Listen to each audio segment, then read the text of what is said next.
سورہ کہف کا نام تو سنا ہے نا، حدیث میں اس کی بڑی فضیلت بھی ہے۔ ایک کام آپ لوگ ضرور کریں کہ دیکھو جو حافظ قرآن نہیں ہے نا، وہ کچھ متعین صورتیں ضرور یاد کریں قرآن مجید کی۔ ٹھیک ہے، پورا قرآن حفظ نہیں ہوتا، کچھ متعین صورتیں ہیں، جیسے سورہ یاسین ہے، سورہ ملک ہے۔ سورہ ملک کی تو بڑی فضیلت ہے۔ اسی طرح سورہ کہف ہے، یہ بھی زبانی یاد کریں۔ سورہ سجدہ ہے، یہ بھی زبانی یاد کریں۔ اور 30واں پارہ بھی مکمل زبانی اور 29واں بھی مکمل زبانی ہے۔ یہ دو پارے ہر ایک کو حفظ ہونے چاہیے، 29واں اور کیونکہ نمازوں میں پڑھے جاتے ہیں۔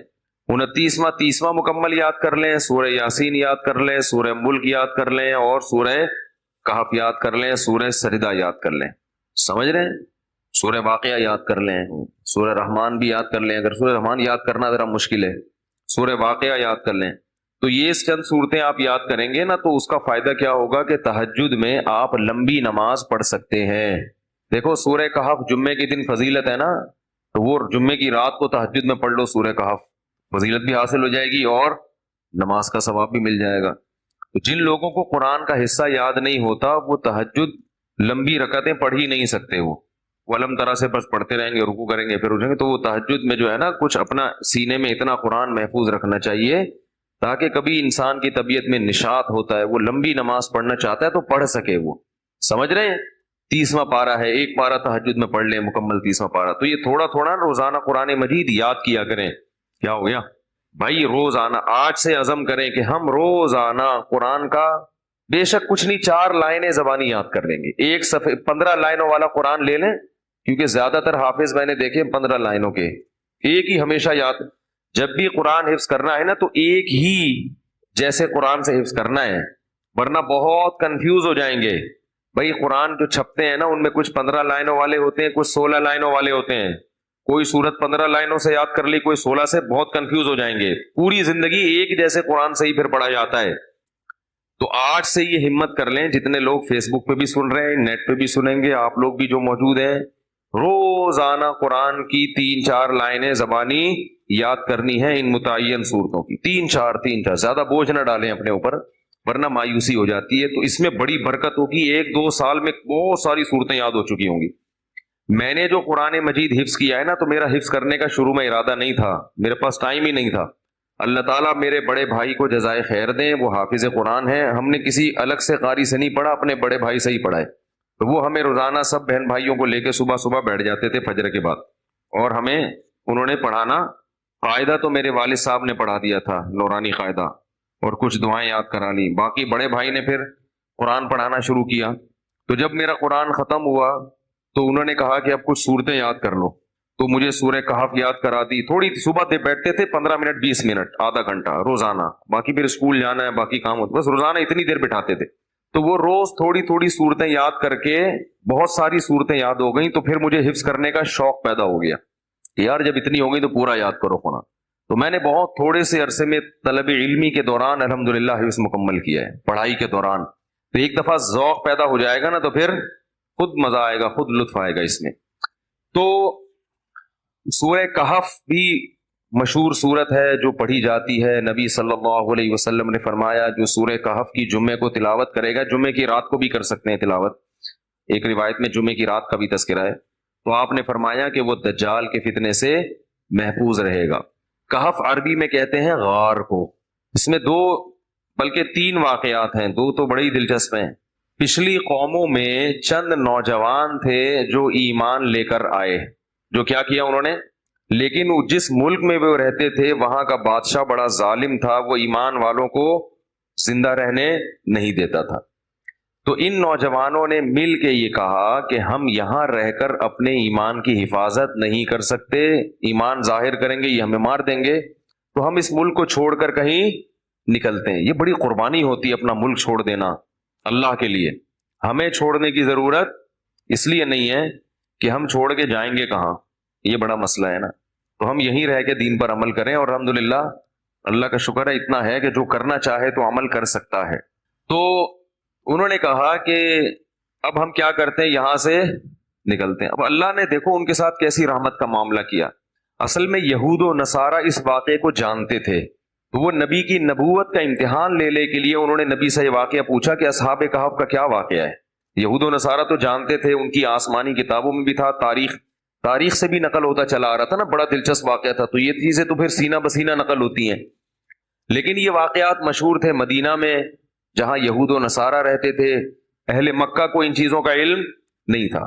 تو انہوں نے نبی کا امتحان لینے کے لیے پوچھا کہ اصحاب کہف کا کیا واقعہ ہے. تو اس پر اللہ تعالیٰ نے سورہ کہف نازل کی اور بتایا انہم فتیۃ آمنوا بربہم، چند نوجوان تھے جو اپنے رب پر ایمان لائے. اکثر توبہ کی توفیق جوانی میں ملتی ہے، چاہے گناہوں سے توبہ کرنی ہو یا کفر سے توبہ کرنی ہو. میں نے بوڑھوں کو بہت کم دیکھا اسلام قبول کرتے ہوئے، بلکہ دیکھا ہی نہیں. جتنے میں نے غیر مسلمان ہوتے ہوئے اپنی زندگی میں دیکھے ہیں وہ سب کیا ہوتے ہیں؟ جوان. حالانکہ اس وقت مزے اڑانے کی عمر ہوتی ہے. پتہ یہ چلتا ہے کہ جوانی میں توبہ آسان ہے، بڑھاپے میں توبہ مشکل. کیوں؟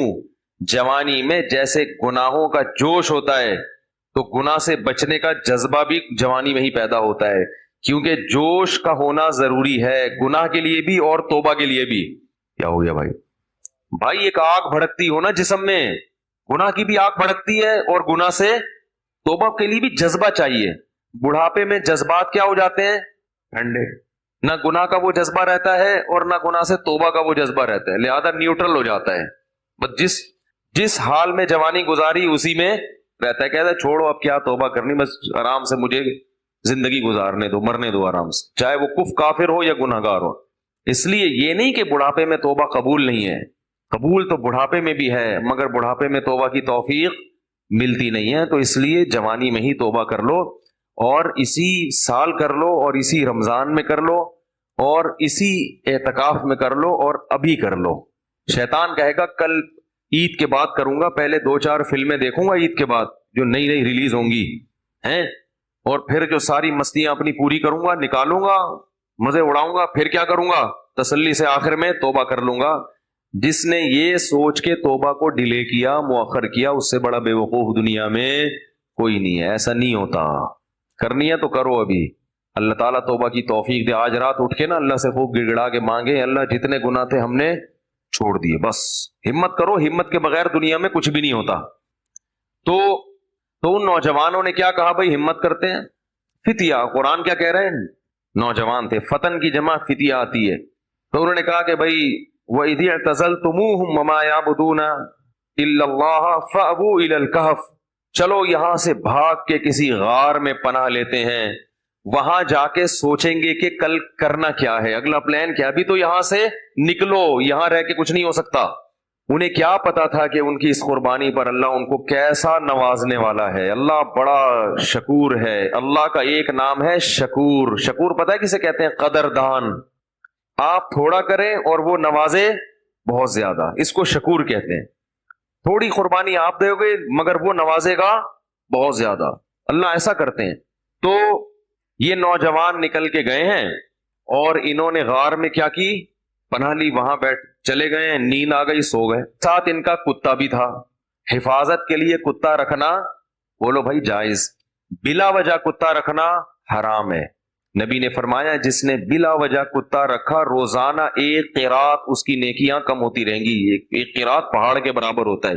روزانہ اس کی نیکیاں ضائع ہوتی رہیں گی. اسلام میں کتا پالنا بلا وجہ جائز نہیں ہے. ضرورت کے لیے، شکار کے لیے پال سکتے ہیں. شکاری کتے ہوتے ہیں نا کہ شکار وکار کرنا ہے، یا گھر میں طوطے پالے ہوئے تو ان کی شکار کے لیے کتا رکھا ہوا ہے. تو یہ ہوتا ہے طوطوں کی حفاظت کے لیے کتے رکھنے پڑتے ہیں بعض دفعہ. تو لیکن کتے کو بتا دیں کہ صرف طوطوں کی حفاظت کے لیے ہے. لوگ کتا پالتے ہیں ڈاکوں سے حفاظت کے لیے، اس کو بتاتے نہیں ہیں، وہ ہر ایک کو کاٹنا شروع کر دیتا ہے. تو وہ اپنا کتا بھی ساتھ لے گئے حفاظت کے لیے کہ بھائی کہیں پہرے وہرے کا کام آئے گا. تو غار میں ان کو نیند آئی اور کتا کہاں بیٹھا ہوا ہے؟ غار کے کنارے پہ. وہ حفاظت کے لیے بیٹھا ہوا تھا کہ بھئی کوئی آئے گا تو بھونک کے ان کو بتائے گا بھئی بندہ آیا ہوا ہے کوئی. تو اب جو ہے قرآن کہتا ہے کہ ہم نے ان پہ نیند کو مسلط کر دیا، سو گئے.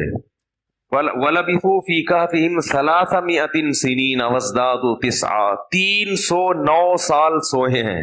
کتنے؟ 309 سال. وَنُقَلِّبُهُمْ ذَاتَ الْيَمِينِ وَذَاتَ الشِّمَالِ، اگر انسان ایک ہی پہلو پہ لیٹا رہے نا تو زمین کھا جاتی ہے اس کو. تو اللہ فرماتے ہم ان کو کروٹیں بھی دلاتے رہے. وَتَرَى الشَّمْسَ إِذَا طَلَعَتْ تَزَاوَرُ عَنْ كَهْفِهِمْ ذَاتَ الْيَمِينِ وَذَاتَ الشِّمَالِ وَإِذَا غَرَبَتْ تَقْرِضُهُمْ. جب سورج نکلتا تھا تو وہ بھی کترا کے نکلتا تھا، روشنی جائے گی مگر تیز دھوپ نہیں جائے گی، تاکہ سورج کی جلن، سورج کی کرنیں ان کی اسکن کو خراب نہ کریں. اور اللہ فرماتے ہیں 309 سال تک کتا جس انداز میں بیٹھا رہا ہے، لَوِ اطَّلَعْتَ لَوَلَّيْتَ مِنْهُمْ رُعْبًا وَلَمُلِئْتَ مِنْهُمْ فرارا. وہ کیا ہے؟ لَوِ اطَّلَعْتَ عَلَيْهِمْ لَوَلَّيْتَ مِنْهُمْ فِرَارًا وَلَمُلِئْتَ مِنْهُمْ رُعْبًا. کہ تم اس کتے کو دیکھتے تو روب کی وجہ سے وہاں سے بھاگ جاتے. اللہ نے کتے پر ایسا روب ڈال دیا کہ کوئی بھی اس کے قریب پھٹک نہیں سکتا، تاکہ ایسا نہ ہو کہ 309 سال میں ظاہر ہے کتنے لوگ یہاں سے گزریں گے، غار میں جا کے ان کو کوئی نقصان نہ پہنچائے. تو کتے کی ایسی وحشت. 309 سال کے بعد اللہ نے ان کو اس دوران کیا ہوا، وہاں حکومت کا کیا ہو گیا، بادشاہ مر گیا، پوری رعایا تبدیل ہو گئی، کوئی نیک بادشاہ آ گیا اس ملک میں جو توحید پرست تھا اور نیک لوگوں کی قدر کرتا تھا. پوری رعایا تبدیل ہو گئی، حکومت تبدیل ہو گئی 309 سال میں. تو یہ 309 سال کے بعد سو کے اٹھے ہیں. اب پریشان ہے کہ یار ہم کتنا سوئے ہیں. کسی نے کہا کہ ہم 24 گھنٹے سوئے ہیں، کسی نے کہا کہ نہیں بھائی آدھا، کیونکہ یہ تو سوچ ہی نہیں سکتے تھے نا اتنے 100 سال تک ہم سوتے رہے. تو ایک نے کہا کہ اللہ ربکم اعلم بما لبثتم، اللہ کو پتا ہے بھائی کتنا سوئے ہیں، چھوڑو اس بحث میں کیا پڑھنا، 24 گھنٹے یا آدھا دن یا ایک دن، چھوڑو کیا کرنا اس بحث. تو ایسا کرو فبعثوا بورقکم هذه الى المدینہ. کیا ہوا بھائی؟ فبعثوا بورقکم هذه الى المدینہ. یہ سکہ رائج الوقت لے کے جاؤ. کیا کرو؟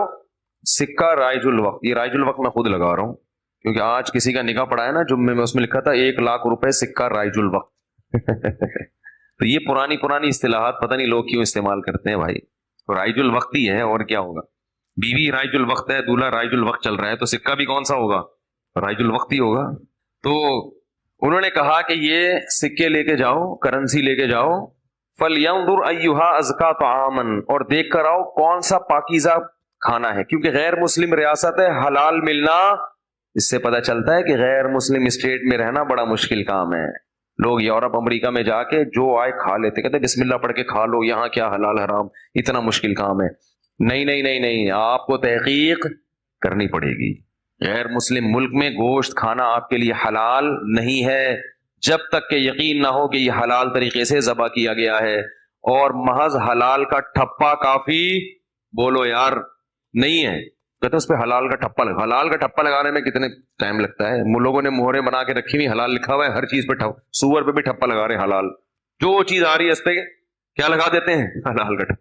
جو بھی ان ملکوں میں رہتے ہیں ان کی ذمہ داری ہے کہ چکن کھا رہے ہیں، بکرا کھا رہے ہیں، جا کے پہلے تحقیق کریں کہ اس کمپنی میں حلال ہے بھی یا نہیں ہے. مشینی ذبیحہ ہماری تحقیق میں حلال نہیں ہے. قرآن میں صاف ہے کہ جس جانور پر اللہ کا نام نہ لیا جائے اسے کھانا جائز نہیں ہے. اور نام لینے کا مطلب انسان نے نام نہ لیا ہو. مشین کا نام لینا کافی، مراد یہ کہ انسان اس پہ نام لے. تو انسان کا اللہ بسم اللہ اللہ اکبر پڑھنا ضروری ہے. تو یہ بھی پاکستان کی ایک فضیلت ہے کہ یہاں الحمدللہ حلال گوشت وافر مقدار میں ملتا ہے، یقینی حلال ہوتا ہے، اپنے سامنے سے ذبح ہوتا ہے، بالکل صاف نظر آ رہا ہوتا ہے. بڑی نعمت کی بات ہے. بعض ملکوں میں شروع ہو گیا ہے لیکن جہاں بھی گیا ہوں مزہ نہیں آیا، مشکوک ہے، اطمینان نہیں ہوتا. تو فَلْيَنْظُرْ أَيُّهَا أَزْكَىٰ طَعَامًا، دیکھ کر پاکیزہ مال لے کر آؤ. جو غیر مسلم ہے پتہ نہیں مردار بھی کھاتے ہوں گے، تو حلال تلاش کرو. وَلْيَتَلَطَّفْ، اور ذرا احتیاط سے جانا. لا يشعرن بكم احدا، کسی کو پتہ نہ چلے تمہارے بارے میں. چپکے سے جانا، رومال ومال ڈال کے اور پتلی گلی سے راشن خرید کے، کھانا خرید کے لے آنا. انہم ان یظہروا علیکم یرجموکم، کیونکہ ان کو اگر ہمارا پتہ چل گیا ہمیں پتھروں سے مار کے ہلاک کر دیں گے. اتنے دشمن تھے اسلام کے. او یعیدوکم فی ملتہم، یا زبردستی تمہیں اسی دین میں لے آئیں گے. ولن تفلحوا اذا ابدا، پھر تو تم کبھی بھی کامیاب نہیں ہوگے، نقصان ہو جائے گا. ہم تو نہ اس دین میں دوبارہ جا سکتے ہیں اور نہ ہم قتل ہونا چاہتے ہیں کہ پتھروں سے ہمیں کوئی ہلاک کرے. لہذا چپکے سے جاؤ اور پتلی گلی سے واپس آ جاؤ. وہ جب چپکے سے گیا تو وہ دیکھ کے حیران ہو گیا، وہ یہ کیا ہے بھائی، یہ تو وہ علاقہ ہی نہیں ہے بھائی. تو علاقہ ہی چینج ہو گیا ہے. علاقہ کیا ہو گیا ہے؟ چینج ہو گیا ہے. سندھ والے جو ہے نا علاقے کو کہتے ہیں علاقہ، کہتے ہیں علاقے کی بات ہوتی ہے بھائی. تو یہ تو پورا علاقہ چینج ہو گیا. تو وہ حیران کہ وہ بادشاہ کہاں ہے. انہوں نے کہا کہ وہ بادشاہ تو بھائی 300 سال پرانی بات ہے, اس کے زمانے کی تو ٹرینیں بند ہو گئی ہیں, کون سے بادشاہ کی بات کر رہے ہیں؟ اس نے کہا بھائی وہ بادشاہ. انہوں نے کہا بھائی وہ پرانے زمانے کا قصہ ہے. انہوں نے پھر وہ کرنسی دکھائی, انہوں نے کہا یہ کرنسی تو 300 سال پہلے اسٹیٹ بینک نے پابندی لگا دی تھی, یہ کون سی کرنسی لے کے گھوم رہے ہو. بہرحال چونکہ تاریخی کتابوں میں نقل ہوتا چلا آ رہا تھا کہ چند لوگ تھے جو ایمان قبول کر کے ملک چھوڑ کر چلے گئے تھے, تو پھر انہوں نے اس کو بھی بلایا اپنے باقی ساتھیوں کو, پھر تحقیق ہوئی تو لوگوں کو یقین آ گیا کہ یہ اللہ نے کیا کیا ان کے ساتھ, ایک کرامت کا معاملہ کیا ہے کہ چونکہ یہ ایمان لائے تھے تو اللہ نے ان کو اس بادشاہ کے شر سے بچانے کے لیے 300 سال بعد والے جہان میں منتقل کر دیا ہے. تو اب لوگ ان کے عقیدت سے ہاتھ پاؤں چومنے لگے اور وہ بڑا ان کے جو ہے نا عقیدت اور محبت کرنے لگے, اور ان کے انتقال کے بعد وہاں انہوں نے لوگوں نے ایک مسجد بنائی اللہ کو یاد رکھنے کے لیے. کہف کا پہلا رکوع اور 15ویں پارے کا 13واں رکوع.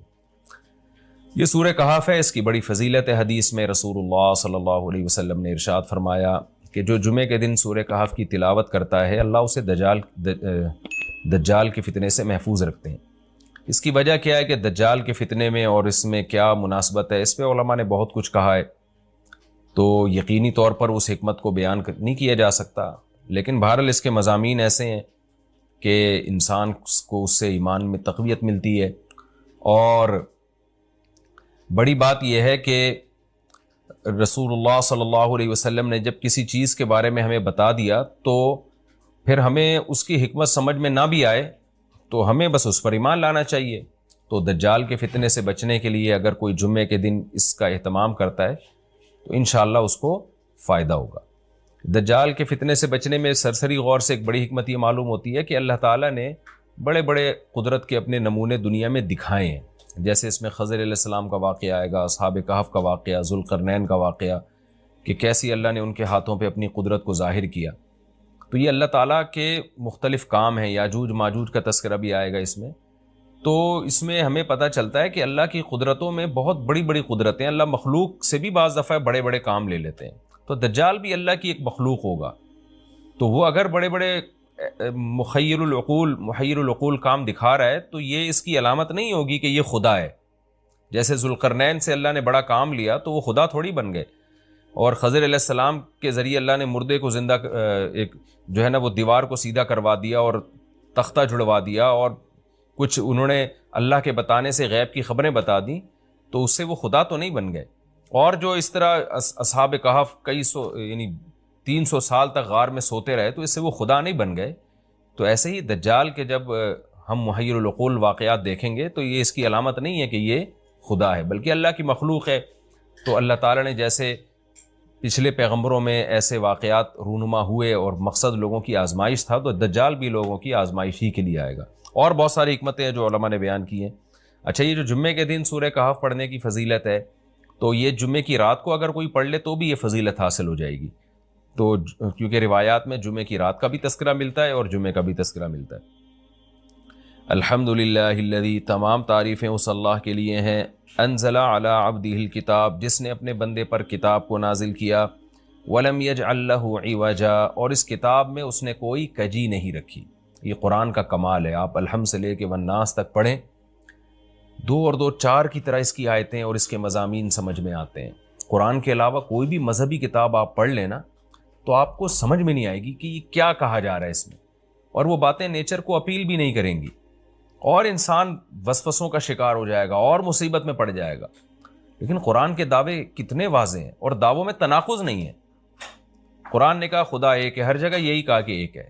محمد صلی اللہ علیہ وسلم کو کہا کہ نبی ہیں, بشر ہیں نبی ہیں. تو بشریت کو ثابت کیا قرآن نے. جہاں نبی صلی اللہ علیہ وسلم سے اوٹ پٹانگ معجزوں کا مطالبہ کیا گیا تو بتا دیا گیا میں بشر ہوں. ایک ہی دعویٰ رہا ہے مسلسل شروع سے آخر تک, اور آخری نبی ہونے کا جب دعویٰ کیا گیا تو آخری ہی, یہ نہیں کہ پھر قرآن میں اشارے دے دیے ہوں کہ کوئی اور نبی بھی آئے گا. تو تناقض نہیں ہے قرآن میں. نماز کو فرض کیا تو نماز فرض ہے. تو یہ جتنے مضامین, پھر اخلاقیات کی جو تعلیم دی وہ تعلیم سیم ہے. تو یہ ہے کہ عوج نہیں ہے, بالکل نیچر کو اپیل کرنے والی 2 اور 2 4 کی طرح صاف ستھری باتیں ہیں قرآن مجید میں. یہ خود قرآن کا ایک بہت بڑا معجزہ ہے. آپ کبھی بھی کسی جھوٹے آدمی کو جب سنیں گے نا اس کی باتوں میں ٹکراؤ بہت ہوگا. میں ایک دفعہ تحقیق کر رہا تھا, یہ منکرین حدیث جو ہیں جنہوں نے کہا دعویٰ کیا کہ حدیث حجت نہیں ہے, تو ہمارے شیخ حضرت مفتی رشید احمد صاحب رحمہ اللہ تعالی نے اصل الفتاویٰ کی دوسری جلد میں ان کے خلاف بہت کچھ لکھا ہے. تو اس میں ایک بڑی دلچسپ بات یہ تھی کہ جب یہ منکرین حدیث کا جو بانی ہے نا, پرویز نام تھا اس کا, پورا نام اس وقت ذہن میں نہیں ہے, تو اس کی کتابوں سے حضرت نے تناقض نکالا. مفتی رشید احمد صاحب رحمۃ اللہ علیہ نے تناقض کیا نکالا؟ ایک جگہ لکھ رہا ہے کہ حدیث حجت نہیں ہے, دوسری جگہ لکھ رہا ہے کہ حدیث حجت تو ہے لیکن جن ذرائع سے ہم تک پہنچی وہ ذرائع حجت نہیں ہے, اور ایک جگہ لکھ رہا ہے کہ حدیث حجت بھی ہے لیکن صرف نبی صلی اللہ علیہ وسلم کے دور تک کے لیے حجت ہے, ہمیشہ کے لیے حجت نہیں ہے. تو ایسے کئی تناقض. تو اس میں حضرت نے لکھا کہ اس سے پتہ چلتا ہے کہ یہ بیچارہ خود اس کو پتہ نہیں ہے کہ یہ اس کا دعویٰ کیا ہے. یعنی اس سے صاف واضح ہوتا ہے کہ ان کا مقصد صرف اور صرف ہمیں اسلام سے ہٹانا ہے, اور حدیث کو مشکوک قرار دے کر, کیونکہ زیادہ تر جو قوانین ہمیں اسلام کے ملتے ہیں وہ تو قرآن میں بہت کم ملتے ہیں, وہ تو احادیث میں ملتے ہیں. قرآن تو زیادہ تر عقیدے کی بات کرتا ہے, آخرت کے تصور کو ہماری نظروں میں اجاگر کرتا ہے, اخلاقیات سکھاتا ہے, مسائل فقہی مسائل وہ تو زیادہ تر احادیث میں ہے, اسلامی قانون جسے ہم کہتے ہیں. تو مقصد اس کا یہ ہے کہ اسلامی قانون سے کسی طرح لوگوں کو ہٹایا جائے. تو جیسے جس وقت بن پڑی وہ دعویٰ اس نے کر دیا. کبھی مجلس دیکھی کہ یار اس وقت یہ دعویٰ کرنا زیادہ مناسب ہے کہ حدیث حجت تو ہے لیکن جن ذرائع سے پہنچی وہ ذرائع قابل اعتماد نہیں ہے, تو وہاں اس نے یہ دعویٰ کر دیا. تو جھوٹا آدمی کسی ایک بات پہ ٹکتا نہیں ہے. آپ مرزا غلام احمد قادیانی کے دعووں کو دیکھ لیں, اس کی کتابوں میں کہیں وہ لکھتا ہے کہ میں نبی نہیں ہوں, میں تو امام ہوں, اور کہیں لکھتا ہے کہ میں شروع میں اس نے یہ دعویٰ کیا تھا کہ میں نبی نہیں ہوں, میں امام مہدی ہوں. پھر اس نے دعویٰ کیا میں حضرت وہی عیسیٰ علیہ الصلوۃ والسلام جو مسیح موعود وہ ہوں. اس کی کتابوں میں اتنا ٹکراؤ ہے, وجہ اس کی ہے کہ باطل کا ایک ہدف ہوتا ہے, تو وہ دیکھتا ہے کہ جیسا دیس ویسا بھیس. جیسے اس کا ہدف ہوتا ہے شہرت, دولت, اور یا لوگوں میں پھوٹ ڈالنا یا کوئی منصب حاصل کرنا کسی سے, تو وہ پھر دیکھتا ہے کہ جس وقت جو طریقہ اس کو سوٹیبل لگتا ہے نا وہ وہی طریقہ اختیار کر لیتا ہے. تو ہر باطل میں یہ ہوتا ہے. آج بھی ہم دیکھتے ہیں جو اہل باطل ہوتے ہیں وہ کسی ایک بات پہ ٹکتے نہیں ہیں. ایک تو ہوتا ہے نا انسان سے غلطی سے ایک دعویٰ ہو گیا اس سے رجوع کر لے, وہ ایک الگ چیز ہے, وہ تو ہر انسان سے خطا ہو سکتی ہے. لیکن اہل باطل کے دعووں میں بہت ٹکراؤ ہوتا ہے, وہ کسی ایک بات پہ ٹکتے نہیں ہیں. آج بہت سارے اسکالرز ایسے ہیں کہ آپ جب ان کی تقریریں سنیں گے یا ان کی کتابیں پڑھیں گے تو انہیں بہت ٹکراؤ نظر آئے گا. اسی سے صاف پتہ چل جاتا ہے کہ یہ لوگ اپنے دعوے میں مخلص نہیں ہیں, ان کا مقصد پھوٹ ڈالنا ہے. تو جتنی جو تحریف شدہ آسمانی کتابیں ہیں, یہ جتنے باطل مذاہب ہیں, ان میں بھی آپ کو یہ ٹکراؤ نظر آئے گا. تو قرآن یہ دعویٰ بار بار کرتا ہے کہ اللہ تعالیٰ نے جو کلام اپنے حبیب صلی اللہ علیہ وسلم پہ نازل کیا اس میں آپ کو عوج نظر نہیں آئے گا, کوئی کجی نظر نہیں آئے گی. بہت واضح 2 اور 2 4 کی طرح وہ اپنے دعووں کو دعوے کرتا ہے قرآن مجید, اور اس پر دلائل قائم کرتا ہے. قیماً, اللہ فرماتے ہیں سیدھا سیدھا کلام ہے, لینذر بأسا, تاکہ یہ ڈرا دے. کہ اللہ تو نے اتنا صاف ستھرا کلام نازل کیوں کیا؟ اللہ کہتے ہیں 2 وجہ سے, برے لوگوں کو ڈرانے کے لیے, اچھے لوگوں کو امیدیں دلانے کے لیے, تاکہ برے لوگ برائی سے بچیں اور اچھے لوگوں کو موٹیویشن ملے. یہ دعویٰ بھی قرآن کا کتنا پیارا اور کتنا صاف ستھرا ہے. برائی کو ختم کرنا چاہتا ہے قرآن, اچھائی کو پروموٹ کرنا چاہتا ہے. لینذر باسا شدیدا, ہم نے کیوں نازل کیا؟ تاکہ یہ ڈرا دے شدید عذاب سے, من لدنہ, اللہ کی طرف سے, یعنی اللہ کی طرف سے ڈرا دے. ویبشر المؤمنین, اور ایمان والوں کو خوشخبریاں سنا دے. کون سے ایمان والے؟ الذین یعملون الصالحات, جو اچھے اعمال کرتے ہیں. کیا خوشخبری سنا دے؟ ان لہم اجرا حسنا, کہ ان کو اجر ملے گا بہت اچھا, اور ایسا اجر ملے گا ماکثین فیہ ابدا, رہیں گے اس اجر میں وہ ہمیشہ ہمیشہ. وینذر الذین قالوا, اور تاکہ یہ کلام ڈرا دے ان لوگوں کو, الذین قالوا, جو کہتے ہیں اتخذ اللہ ولدا.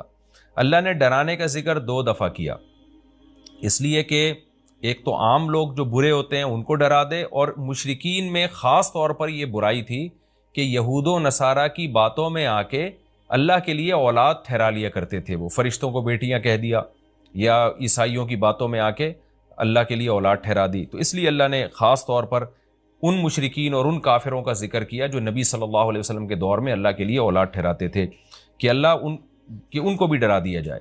وَيُنذِرَ الَّذِينَ قَالُوا، اور ڈرا دیں ان لوگوں کو جو کہتے ہیں اتخذ اللہ ولدا، کہ اللہ نے ٹھہرا لی ہے اولاد۔ سورہ کہف بھی مکی صورتوں میں سے ہے نا، تو اس میں بھی توحید کا مضمون بہت ہوگا۔ ما لہم بہ من علم، نہیں ہے ان کے لیے اس دعوے پر کوئی دلیل، ولا لآبائہم، اور نہ ان کے باپ دادا کے پاس کوئی دلیل تھی۔ یہ اکثر کہتے تھے نا بھائی ٹھیک ہے ہمارے پاس دلیل نہیں ہے لیکن ہم اپنے باپ دادا کو فالو کرتے ہیں، تو اللہ کہتے ہیں تمہارے باپ دادا کے پاس کون سے اس دعوے کی کوئی دلیل تھی؟ اور یہ جملہ ہلکا نہیں ہے، کبرت کلمۃ، بہت بڑا ہے یہ کلمے کے اعتبار سے، ایسا کلمہ جو ان کی منہ سے نکلتا ہے، منہ سے نکلنے والا کلمہ یہ بہت بڑا کلمہ ہے، بہت بھاری ہے زمین اور آسمان پر، کہ اللہ کے لیے اولاد ٹھہرا دی۔ ان یقولون الا کذبا، نہیں بولتے یہ لوگ مگر نرا جھوٹ بولتے ہیں یہ۔ فلعلک باخع نفسک علی آثارہم، اللہ تعالیٰ اپنے حبیب صلی اللہ علیہ وسلم کو تسلی دے رہے ہیں کہ اتنا سری جھوٹ بولتے ہیں اور آپ کی دعوت اتنی واضح ہے پھر بھی ایمان نہیں لاتے، تو اے نبی کہیں ایسا نہ ہو کہ آپ غم میں اپنی جان ہی نہ ہلاک کر بیٹھیں، کیونکہ رسول اللہ صلی اللہ علیہ وسلم کا دل بہت گھٹتا تھا کہ اتنی واضح بات میں کر رہا ہوں، اتنا میرے دعوے میں اتنی کلیئرٹی ہے، اس کے باوجود یہ مانتے کیوں نہیں ہیں؟ تو غم سے آپ کا سینہ گھٹتا تھا، تو اللہ نے آپ کو بتایا کہ یہ آپ کی حالت یہ ہو گئی ہے شاید کہ آپ اپنی جان ہی ہلاک کر بیٹھیں۔ دیکھیں اللہ کا شاید یہ ہماری زبان میں اللہ ہم سے بات کرتے ہیں نا، ورنہ اللہ کے لیے تو شاید نہیں، اللہ کے لیے جو چیز ہوتی ہے یقینی ہوتی ہے۔ تو یہاں شاید کا مطلب کیا ہوگا کہ کوئی بھی دیکھنے والا آپ کی کنڈیشن کو دیکھے نا اس وقت، تو وہ کہے گا کہ آپ کی موت نہ واقع ہو جائے، اتنا غم ہے آپ کو۔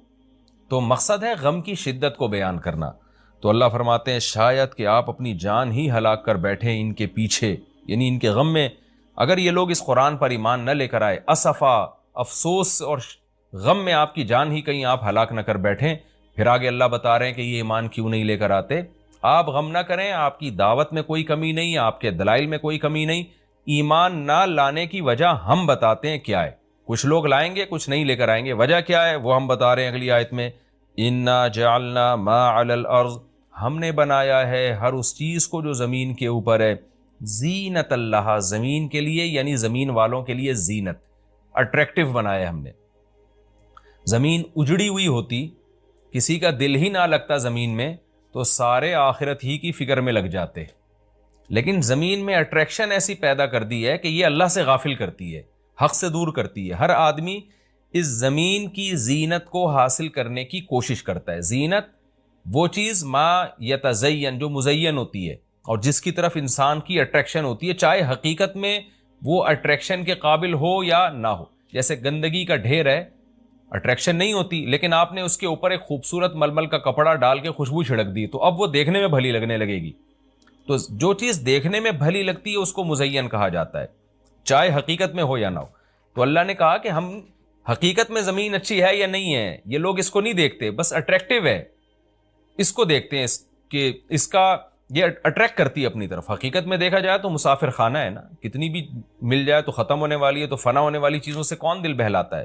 لیکن اللہ بتا رہے کہ ہم نے چونکہ اس کو مزین کر دیا ہے، تو اس مزین ہونے کا نتیجہ یہ ہے کہ کچھ لوگ اس میں پڑھ کے اللہ کو بھول جاتے ہیں اور کچھ اس کی حقیقت کو دیکھ کر اللہ کو یاد رکھتے ہیں۔ تو آزمائش جب ہی ممکن ہے جب اس زمین کو اٹریکٹیو بنایا جائے۔ آگے اس لیے اللہ نے فرمایا کہ ہم نے بنایا ہے جو کچھ اس زمین کے اوپر ہے، زینت اللہ، زمین کے لیے مزین۔ کیوں بنایا ہے؟ لِنَبْلُوَهُمْ، تاکہ ہم لوگوں کو آزمائیں، ایہم احسن عملا، کہ ان میں عمل کے لحاظ سے زیادہ اچھا کون ہے۔ اگر زمین کو مزین نہ بنایا جاتا تو سارے عمل کے لحاظ سے بہت اچھے ہو جاتے، کیونکہ قربانی نہ دینی پڑتی۔ اب اس مزین زمین کی بہت سی چیزوں کو چھوڑنا پڑتا ہے، نماز کے وقت دکان چھوڑنی پڑتی ہے، اور صدقات و خیرات کے وقت مال کی قربانی دینی پڑتی ہے، اور جو شریعت کے جتنے بھی احکام ہیں تو جاہ کی قربانی دینی پڑتی ہے، منصب کی قربانی دینی پڑتی ہے۔ تو اللہ کہتے ہیں ہم نے چونکہ مزین بنا دیا تاکہ ہم لوگوں کو آزمائیں۔ تو ظاہر ہے جب آزمائش ہوتی ہے تو اے نبی کچھ لوگ کامیاب ہوتے ہیں اور کچھ لوگ ناکام ہوتے ہیں۔ تو آپ چاہتے ہیں کہ ساری دنیا ایمان لے آئے، سارے نیک بن جائیں، یہ آپ کی چاہت پوری نہیں ہو سکتی، کیونکہ امتحان میں 100% لوگ کامیاب عام طور پر نہیں ہوا کرتے۔ وَإِنَّا لَجَاعِلُونَ مَا عَلَيْهَا صَعِيدًا جُرُزًا، اور یاد رکھو جو کچھ زمین کے اوپر ہے ہم اس کو بنانے والے چٹیل میدان۔ یعنی اللہ نے جب یہ کہا نا کہ زمین کے اوپر کی چیزوں کو ہم نے مزین کر دیا، تو آگے نافرمانوں کو ایک دھمکی بھی دے دی ہے کہ تم جو اس میں پڑھ کر ایمان سے اور نیک عمل سے غافل ہو رہے ہو کہ بھئی اتنی اٹریکشن ہے، تو اس کا ایک دوسرا پہلو بھی ہے۔ وہ پہلو کیا ہے؟ چٹیل میدان بن جائے گی، سب تباہ و برباد ہو جائے گا۔ یعنی ایگزامینیشن ہال میں جب جو نعمتیں آپ کو دی جاتی ہیں وہ ہمیشہ کے لیے تھوڑی دی جاتی ہیں، وہ تو اس وقت تک کے لیے دی جاتی ہیں جب تک امتحان چل رہا ہے، اس کے بعد وہ لے لی جاتی ہیں واپس۔ تو اسی طرح اللہ اس زمین کو ختم کر دیں گے، اور تب پوری ترقی، جو انسان کی جتنی بھی ترقی ہے زمین میں اور کائنات میں، ساری زمین بوس ہو کے ختم ہو جائے گی، اور اللہ تعالیٰ جس مقصد کے لیے انسان کو پیدا کیا گیا اس مقصد کے بارے میں انسان سے سوال کریں گے۔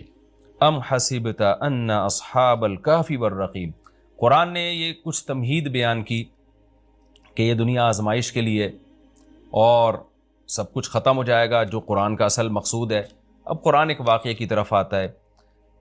مشرکین مکہ یہود و نصارہ سے بہت سی چیزیں سنا کرتے تھے، اور یہود آ کے ان کو چپکے چپکے گائیڈ کرتے تھے کہ جس نے نبوت کا دعویٰ کیا ہے نا، تم ان سے یہ سوال پوچھو، تم ان سے یہ سوال پوچھو۔ پھر یہود دیکھتے تھے کہ ہماری تورات کے مطابق جواب ملتا ہے کہ نہیں ملتا، تو ان کا یعنی خیال یہ تھا کہ محمد صلی اللہ علیہ وسلم جواب نہیں دے پائیں گے تو ہم بتائیں گے دیکھو ہماری تورات میں تو یہ لکھا ہے، اگر یہ اللہ کے نبی ہیں تو یہ تو ہر آسمانی کتاب یہ واقعہ بیان کرتی ہے، تو قرآن کیوں بیان نہیں کر رہا؟ تو یہودیوں نے آ کے مشرکین مکہ سے کہا، مشرکین مکہ نے نبی صلی اللہ علیہ وسلم سے سوال پوچھا۔ ان میں 3 سوال تھے، ایک روح سے متعلق جس کا سورہ بنی اسرائیل میں جواب دے دیا گیا، ایک حضرت ذوالقرنین سے متعلق کہ وہ کون سا بادشاہ تھا جس نے پوری دنیا پہ حکومت کی ہے، ان کا تذکرہ اللہ نے قرآن میں بیان کیا، اور ایک اصحاب کہف کے بارے میں۔ تو اب قرآن ان کے واقعے کو بیان کر رہا ہے۔ ام حسبت ان اصحاب الکہف والرقیم کانوا من آیاتنا عجبا، اے نبی آپ یہ سمجھتے ہیں کہ اصحاب کہف اور جبل والے، پہاڑ والے لوگ، غار اور پہاڑ والے لوگ کیا ہماری نشانیوں میں سے بڑی عجیب نشانی تھے؟ کیا آپ یہ سمجھتے ہیں؟ یعنی یا تو اس کا جواب یہ کہ واقعی یہ نشانی تھے، یا یہ کہ یہ اتنی بڑی نشانی نہیں تھے جتنی بڑی اس کائنات کو بنا دینا بڑی نشانی ہے۔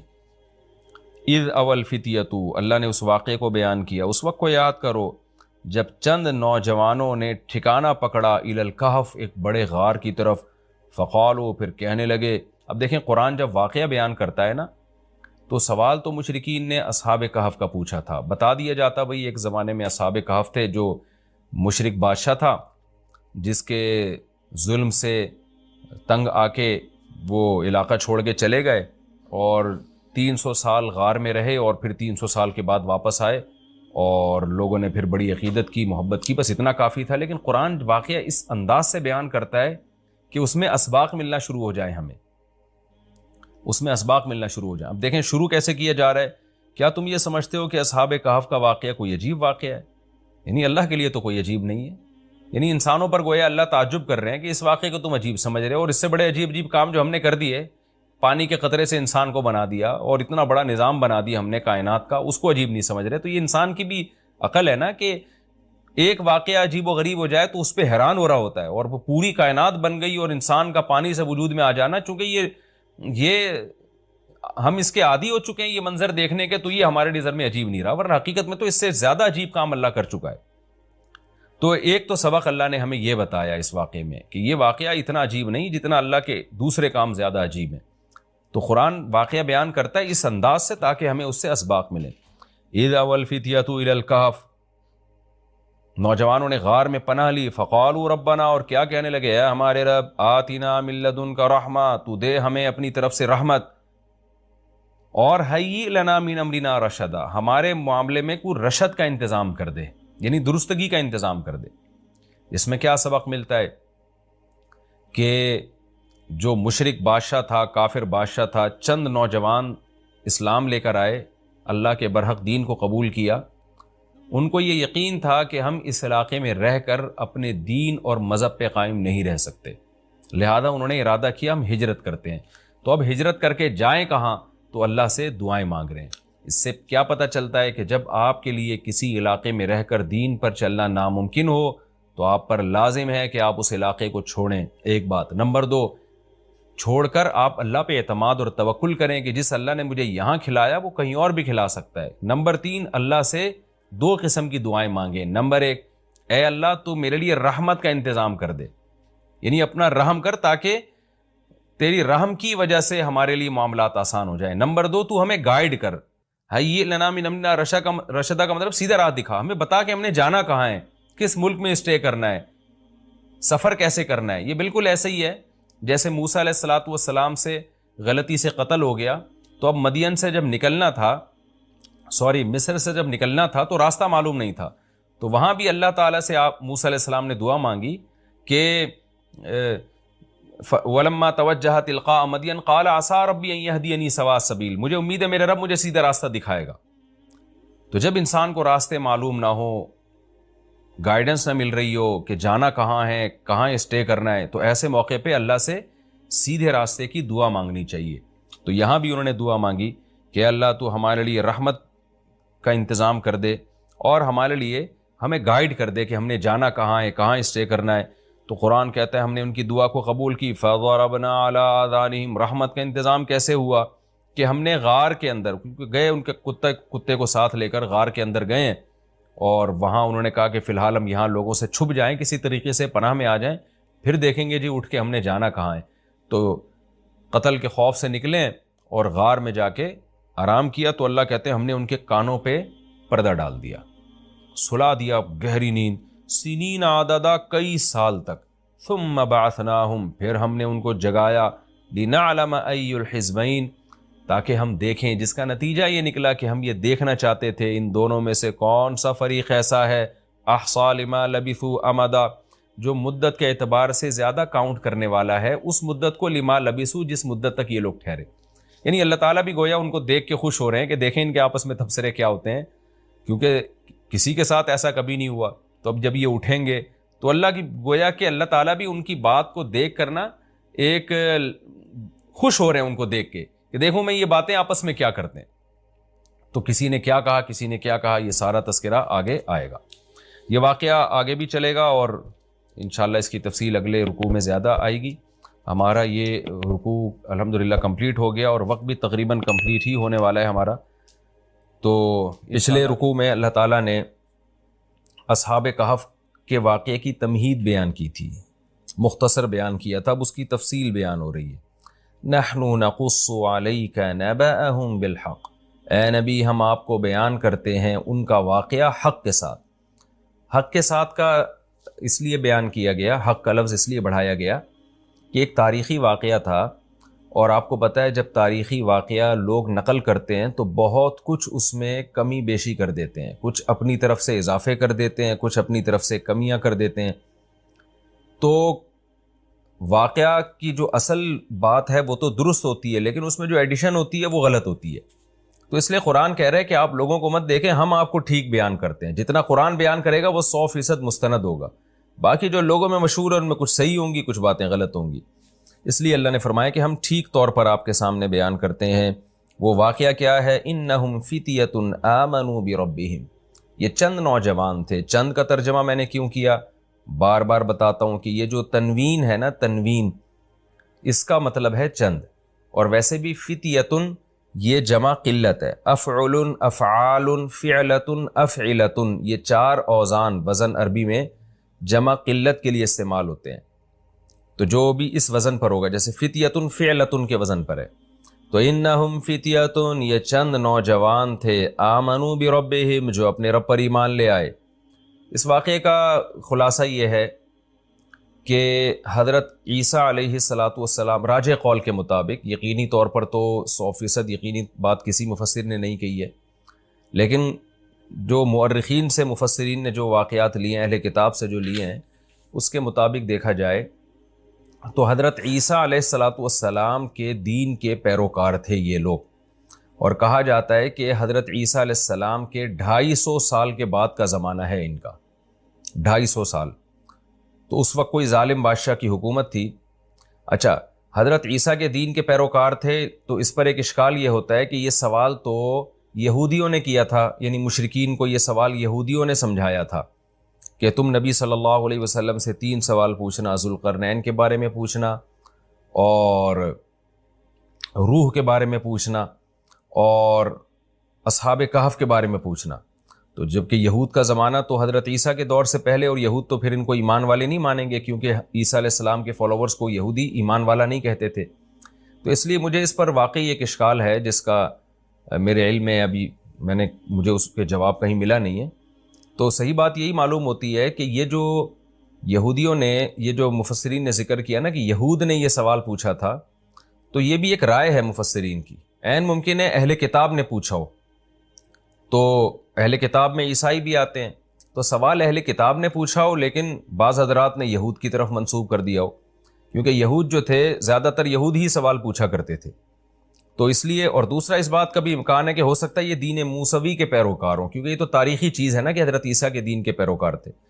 بہرحال راجح بات یہی ہے کہ یہ حضرت عیسیٰ علیہ السلام کے دین کے پیروکار تھے۔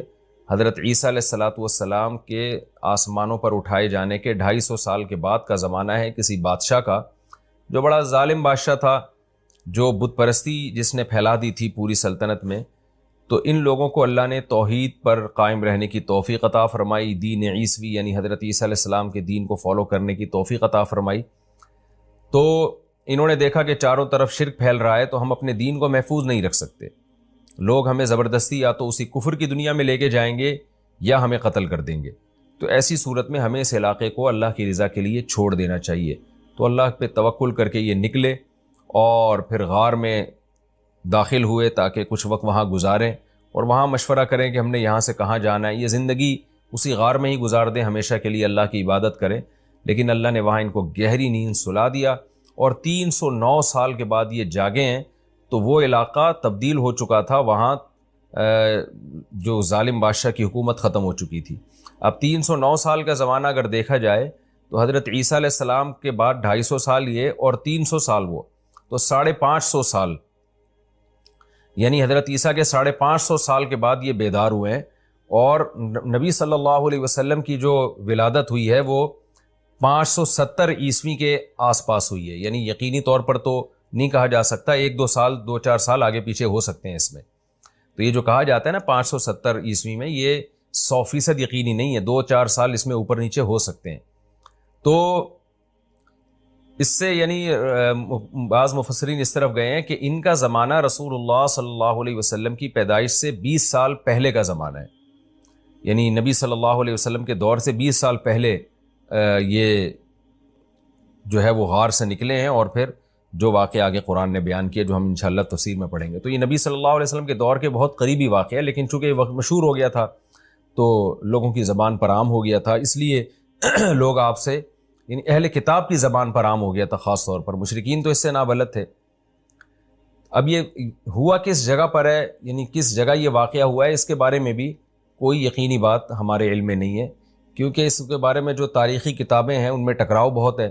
تو یقینی طور پر یہ کہنا کہ یہ فلاں جگہ یہ واقعہ ہوا تھا، فلاں جگہ ہوا تھا، یہ ہمارے بس میں نہیں ہے۔ تو قرآن نے بھی جو اس واقعے کی اہم اجزاء تھے انہی کو زیادہ ہائی لائٹ کیا ہے۔ تو قرآن کہتا ہے وَرَبَطْ إِنَّهُمْ فِتْيَةٌ آمَنُوا بِرَبِّهِمْ، یہ چند نوجوان تھے جو اپنے رب پر ایمان لے آئے، وَزِدْنَاهُمْ هُدًى، اور ہم نے اضافہ کر دیا ان میں ہدایت کے اعتبار سے۔ کیا مطلب؟ ہم نے ان کو اور زیادہ ہدایت دی، اور زیادہ ہدایت کا مطلب یہ ہوتا ہے کہ استقامت عطا کی، توکل پیدا کیا ان کے اندر، جو ایمان کی برکات تھیں وہ کامل طور پر ہم نے ان کو عطا کی۔ وَرَبَطْنَا عَلَىٰ قُلُوبِهِمْ، اور ہم نے ان کے دلوں کو باندھ لیا، یعنی صبر کی توفیق عطا کی۔ اذ قاموا، اس وقت جب یہ کھڑے ہوئے اور کہنے لگے ربنا رب السماوات والارض، ہمارا رب وہ ہے جو آسمانوں اور زمین کا رب ہے، یعنی وہ رب نہیں ہے جو انسانوں نے بنا رکھے ہیں بہت سے رب، ہمارا رب تو وہ ہے جو آسمانوں اور زمین کا پالنے والا ہے۔ یہ کس کے سامنے کہا انہوں نے؟ ہو سکتا ہے لوگوں کو جمع کر کے کہا ہو سکتا ہے تنہائی میں ایک دوسرے کو کہا ہو سکتا ہے وقت کے ظالم بادشاہ کے سامنے کہا ہو، اور ڈٹ گئے اور کہنے لگے لن ندعو من دونہ الہا، ہرگز ہم اس اللہ کے سوا کسی کو معبود نہیں پکاریں گے، کچھ بھی ہو جائے۔ لقد قلنا اذا شططا، اگر ہم نے ایسا کر دیا، اللہ کے سوا کسی کو پکار دیا، تو ہم نے تو حق سے بہت غلط بات کی، حق سے بہت دور بات کی ہم نے۔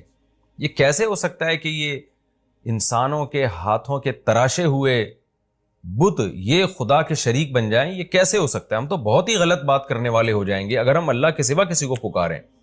لہذا ہم اس قوم کو اور اکثریت کو یا بادشاہ کے دین کو نہیں دیکھیں گے، ہم وہ دیکھیں گے جو حق ہے. ہؤلاء قومنا، یہ جو ہماری قوم ہے، اتخذوا من دونہ آلہہ، انہوں نے اللہ کو چھوڑ کر بہت سے معبود بنا لیے ہیں. آلہہ کا بھی الہ کی جمع ہے نا، افعلتن کے وزن پر، الہتن تھا اصل میں، تو یہ جمع قلت ہے، چند معبود تراشے ہوئے انہوں نے. لولا یاتون علیہم بسلطان بین، ہماری اس قوم سے ڈیبیٹ ہو رہی ہے، یہ بار بار اپنے باپ دادوں کے حوالے دے رہے ہیں کہ ہمارے ابا ایسے کرتے تھے، ہمارے دادا ایسے کرتے تھے. سوال پیدا ہوتا ہے لولا یاتون علیہم بسلطان بین، یہ بہت بڑی واضح دلیل کیوں نہیں لے کر آتے؟ یہ بہت بڑی دلیل کی بات اس لیے کی کہ کسی کو خدا بنانے کے لیے چھوٹی دلیل بھی کافی نہیں ہے، بالکل واضح سلطان بین جب تک نہیں ہوگی اس وقت تک ہم کسی کو اپنا خدا اور رب تھوڑی تسلیم کر لیں گے. اس کی مثال ایسے ہے جیسے آپ جو ہے بچھڑ گئے بچپن میں اپنے باپ سے، اور جب بڑے ہوئے تو آپ کو اپنے باپ کی تلاش ہے، کسی نے کہا کہ یہ آپ کے والد ہیں اور چند علامتیں بھی بتا دیں، تو آپ نہیں مانو گے اتنی جلدی. آپ کہو گے بھائی میں کسی کو اپنا باپ اس وقت مانوں گا جب تک میرے سامنے 2 اور 2 4 کی طرح واضح نہیں ہو جائے گا. کنفیوژن میں یہ کام نہیں ہوتا، تو چھوٹی موٹی علامتوں سے یا قرائن سے نہیں، مجھے واضح دلیل چاہیے، پھر میں اس کو اپنا باپ تسلیم کروں گا. کیونکہ کسی کو باپ مان لینا، ماں مان لینا، یہ بہت حساس معاملہ ہے، کیونکہ پھر ساری محبتیں اس کو دینی پڑتی ہیں، اس کی خدمت کرنی پڑتی ہے، اس سے دل لگانا پڑتا ہے. یہاں بھی ان نوجوانوں نے یہ کہا کہ خدا بنا لینا آسان نہیں ہے. ان معبودوں کے بارے میں چند وسوسے اور چند چیزیں یہ لوگ بتاتے رہتے ہیں جس کی کوئی واضح دلیل نہیں ہے. تو خدا کے خدا ہونے پر تو بہت ہی، سلطان کا مطلب بڑی دلیل اور بین کا مطلب بہت واضح دلیل ہونی چاہیے. تو لولا یاتون علیہم بسلطان بین، یہ لوگ ان کے معبود ہونے پر واضح دلیل کیوں نہیں لے کر آتے؟ فمن اظلم، اس سے بڑا ظالم کون ہوگا؟ افترا علی اللہ کذبا، جو اللہ پہ جھوٹ باندھ دے. یعنی قوم تو اکثریت کا ریفرنس دے رہی ہے نا، کہ تمہارے باپ، تمہارے چچے، تمہارے مامے، تمہارے سارے ریلیٹیو سب خدا کے علاوہ معبودوں کو پوچھتے ہیں، تم ایک اکیلے کہاں سے آ گئے؟ تو یہ قوم کو جواب میں کیا کہہ رہے ہیں کہ اس سے بڑا ظالم کون ہوگا جو اللہ پہ جھوٹ باندھے. یعنی تم تو یہ کہتے ہو نا اللہ نے ان کو اختیارات دیے ہوئے، بارش برسانے کا اختیار اس کے پاس ہے، اولاد دینے کا اختیار اس کے پاس ہے، فلاں کام کا اختیار اس کے پاس، تو اس کا مطلب کہ تم اللہ پہ جھوٹ باندھ رہے ہو، جبکہ اللہ تو کہہ رہا ہے میں نے کسی کو اختیارات نہیں دیے. تو اس سے بڑا ظالم کون ہوگا جو اللہ پہ جھوٹ باندھے؟ یعنی جھوٹ کی مختلف انواع ہوتی ہیں، کہ یہ کہ آپ اپنے باپ پہ جھوٹ باندھ دیں، ایک ماں پہ جھوٹ باندھ دیں، بھائی پہ جھوٹ باندھ دیں، دوست پہ جھوٹ باندھ دیں، حکومت پہ جھوٹ باندھ دیں. تو ان جھوٹ باندھنے کی نوعیتوں میں سب سے بڑا ظالم وہ ہے، سب سے بڑا جھوٹ یہ ہے کہ آپ خدا کی طرف جھوٹ کی نسبت کریں. اب جب یہ ڈیبیٹ ان کی قوم سے ہو رہی ہے تو پھر آپس میں انہوں نے مشورہ کیا کہ بھائی وَإِذِ اعْتَزَلْتُمُوهُمْ، یہ چند نوجوان مل کے اکٹھے ہوئے، انہوں نے آپس میں مشورہ کیا کہ دیکھو جب تم نے اس قوم کو چھوڑ ہی دیا ہے، اور جب کہ تم اعْتَزَلْتُمُوهُمْ، اس قوم سے تم نے کنارہ کشی اختیار کر لی ہے، یعنی اس کے مذہب کو چھوڑ دیا تم نے، وَمَا يَعْبُدُونَ، اور ان کے معبودوں کو بھی چھوڑ دیا. تو 2 ہی چیزیں ہوتی ہیں، عابد اور معبود. تو ان میں یہاں بھی اس ملک میں 2 ہی طرح کے لوگ ہیں، یا تو مشرک ہیں یا وہ باطل ہیں جن کی عبادت ہو رہی ہے، تو دونوں ہی باطل ہیں. تو ہم ان باطل لوگوں میں ہم کیوں رہیں؟ تو لہذا جب ہم نے ایسا کر ہی دیا ہے، فَأَوُوا إِلَى الْكَهْفِ، تو پھر غار کی طرف چلو. کیا مطلب؟ نظریاتی طور پر تم نے جب اس قوم کو اور ان کے خداؤں کو چھوڑ دیا ہے تو عملی طور پہ بھی چھوڑ دو، یعنی جسمانی طور پہ بھی کنارہ کشی اختیار کر لو. تو اللہ کے سوا جب سب کچھ چھوڑ دیا ہے تو پھر پریکٹیکلی بھی چھوڑ دو. اب چھوڑ کے جائے کہاں؟ تو فاووا الی الکہف، فی الحال یہ کرو کہ غار میں چلے جاؤ، چھپ کے وہاں اللہ کی عبادت کرو، کھانے پینے کا انتظام کر لو، حفاظت کے لیے کتا ساتھ میں لے جاؤ اپنے. تو جو ایک دنیاوی اسباب ہو سکتے ہیں وہ اختیار کرو، وہاں جا کے ہم غور کریں گے. فی الحال یہاں سے نکلو، کیونکہ یہ تو ہمیں نہ نماز پڑھنے دے رہے ہیں، نہ روزہ رکھنے دے رہے ہیں، نہ توحید پر قائم رہنے دے رہے ہیں. فی الحال یہاں سے نکلو. ینشر لکم ربکم من رحمتہ، تمہارا رب تمہارے لیے اپنی رحمت سے رحمت پھیلا دے گا، کچھ نہ کوئی انتظام کرے گا. یعنی جو ہمارے بس میں ہے وہ ہم کر لیتے ہیں، جو ہمارے بس میں نہیں ہے ہم وہ اللہ پہ چھوڑ دیتے ہیں. یہ اس آیت کا حاصل ہے. ینشر لکم ربکم من رحمتہ، وَيُهَيِّئْ لَكُم مِّنْ أَمْرِكُم مِّرْفَقًا، اور تمہارے معاملے میں تمہارا رب، یعنی سب ایک دوسرے کو سمجھا رہے ہیں کہ تمہارے معاملے میں تمہارا رب کوئی آسانی کی صورت پیدا کر دے گا۔ اللہ سے بھی کچھ امیدیں لگاؤ، سب کچھ ہم نے نہیں کرنا، جو ہمارے بس میں ہے وہ ہم کریں گے، باقی اللہ پہ چھوڑتے ہیں، اللہ سے ہمیں اچھی امید ہے، اللہ ہمارے لیے کوئی انتظام کر دے گا۔ ان بیچاروں کو کیا پتا تھا کہ اللہ ایسا انتظام کرے گا آپ کے لیے۔ قرآن کہتا ہے، اب یہ اس کو کہتے ہیں اندماج۔ اندماج کا مطلب بہت سارے واقعے کے، یعنی واقعہ کے بہت سارے پہلو قرآن حذف کر دیتا ہے۔ اب ہونا تو یہ چاہیے تھا، قرآن یہ بتاتا کہ بالآخر وہ چھپ چھپا کے نکلے، کتا انہوں نے ساتھ میں لیا، پھر غار کے دہانے میں داخل ہوئے، پھر آرام کرنے کے لیے لیٹ گئے، لیکن ان تمام واقعات کو قرآن نے حذف کر دیا اور پھر آگے کا واقعہ بیان کر رہا ہے۔ وَتَرَى الشَّمْسَ إِذَا طَلَعَتْ، اے مخاطب تو دیکھتا سورج کو، اذا طلعت جب وہ طلوع ہوتا، تزاور عن کہفہم تو ان کے غار سے بچتا، یعنی بچتا ہوا نکلتا، ذات الیمین سیدھے ہاتھ کی طرف۔ یہ سیدھا ہاتھ جانے کے لحاظ سے بھی غار میں ہو سکتا ہے، یعنی جاتے ہوئے جو سیدھی جانب تھی، یہ بھی ہو سکتا ہے کہ ان کے نکلنے والے راستے میں سے جو ان کے دائیں جانب پڑتا تھا اس کو سیدھا کہا قرآن نے۔ بہرحال ہمیں اس سے کوئی غرض نہیں ہے، مفہوم یہی ہے کہ دائیں یا بائیں دھوپ مڑ جاتی، ڈائریکٹ ان کے چہروں پہ نہیں لگتی۔ تزاور عن کہفہم ذات الیمین، سیدھی جانب ان کے کہف سے، ان کے غار سے بچتی ہوئی نکلتی۔ وَإِذَا غَرَبَتْ، اور جب سورج غروب ہوتا، تقرضہم تو سورج ان سے دور ہوتا، ذات الشمال بائیں جانب کو، تو سورج سے دور ہونے سے مراد ہے سورج کی دھوپ، یعنی دھوپ ان سے دور ہو جاتی۔ وَهُمْ فِي فَجْوَةٍ مِّنْهُ، اور وہ غار کے ایک کشادہ حصے میں تھے، کشادہ حصے میں تھے جس کی وجہ سے گھٹن نہیں ہو رہی تھی، وہاں ہوا کے گزرنے کا انتظام تھا، سورج کی روشنی کے گزرنے کا انتظام تھا، ڈائریکٹ دھوپ سے اللہ نے ان کو بچایا۔ یہ بھی دیکھیں اللہ کی کیسی قدرت ہے، جو اللہ اتنا کر سکتا ہے کہ غار میں کسی کو 309 سال تک سلا سکتا ہے بغیر روٹی کے، بغیر پانی کے، تو اس کو اس کی کیا ضرورت ہے کہ وہ سورج کی روشنی کو ان سے بچائے؟ تو اللہ یہ بھی کر سکتا تھا کہ سورج ان پہ پڑ بھی جاتا، پھر بھی اللہ بچا لیتا۔ لیکن اس سے پتہ چلتا ہے کہ اللہ تعالیٰ نے اس دنیا کو اسباب کے ساتھ چلایا ہے۔ تو اللہ تعالیٰ کا مقصد کیا تھا کہ ان کو 309 سال تک سلانا اور پھر جگا دینا۔ تو اس کے لیے اس کی ضرورت نہیں تھی کہ دھوپ ان کے اوپر ڈائریکٹ پڑے اور پھر اللہ اس دھوپ کے اثرات سے ان کو بچائے۔ بس اتنی ضرورت تھی کہ بھوک اور پیاس کی حاجت اس سے اللہ ان کو مستغنی کر دے۔ تو یعنی جب اس سے کام چل سکتا تھا نا، کہ کیونکہ روٹی تو کھا نہیں سکتے تھے نا، سوتا ہوا آدمی روٹی نہیں کھاتا، اور اگر جاگتے تو ان کو یہ ٹائم ان کے لیے بہت طویل ہو جاتا، 309 سال، وہ تو پاگل ہو جاتے اس میں۔ تو اللہ تعالیٰ نے اس دنیا کو اسباب کے ساتھ چلایا ہے۔ تو اللہ تعالیٰ نے اپنی قدرت بھی اگر دکھائی ہے نا، تو جتنی قدرت سے کام چل سکتا تھا بس اسی پر اکتفا کیا گیا ہے، اور باقی تمام اسباب ہی اختیار کیے گئے ہیں۔ تو یہ اللہ تعالیٰ کی عادت ہے کہ اللہ نے اس دنیا کو اسباب کے ساتھ جوڑا ہے، تو ان کو زندہ رکھنے کے لیے یہ ضروری تھا کہ سورج ان پہ ڈائریکٹ نہ پڑتا، تو اللہ تعالیٰ نے یہی انتظام کیا کہ سورج کو پڑنے نہیں دیا ان کے اوپر۔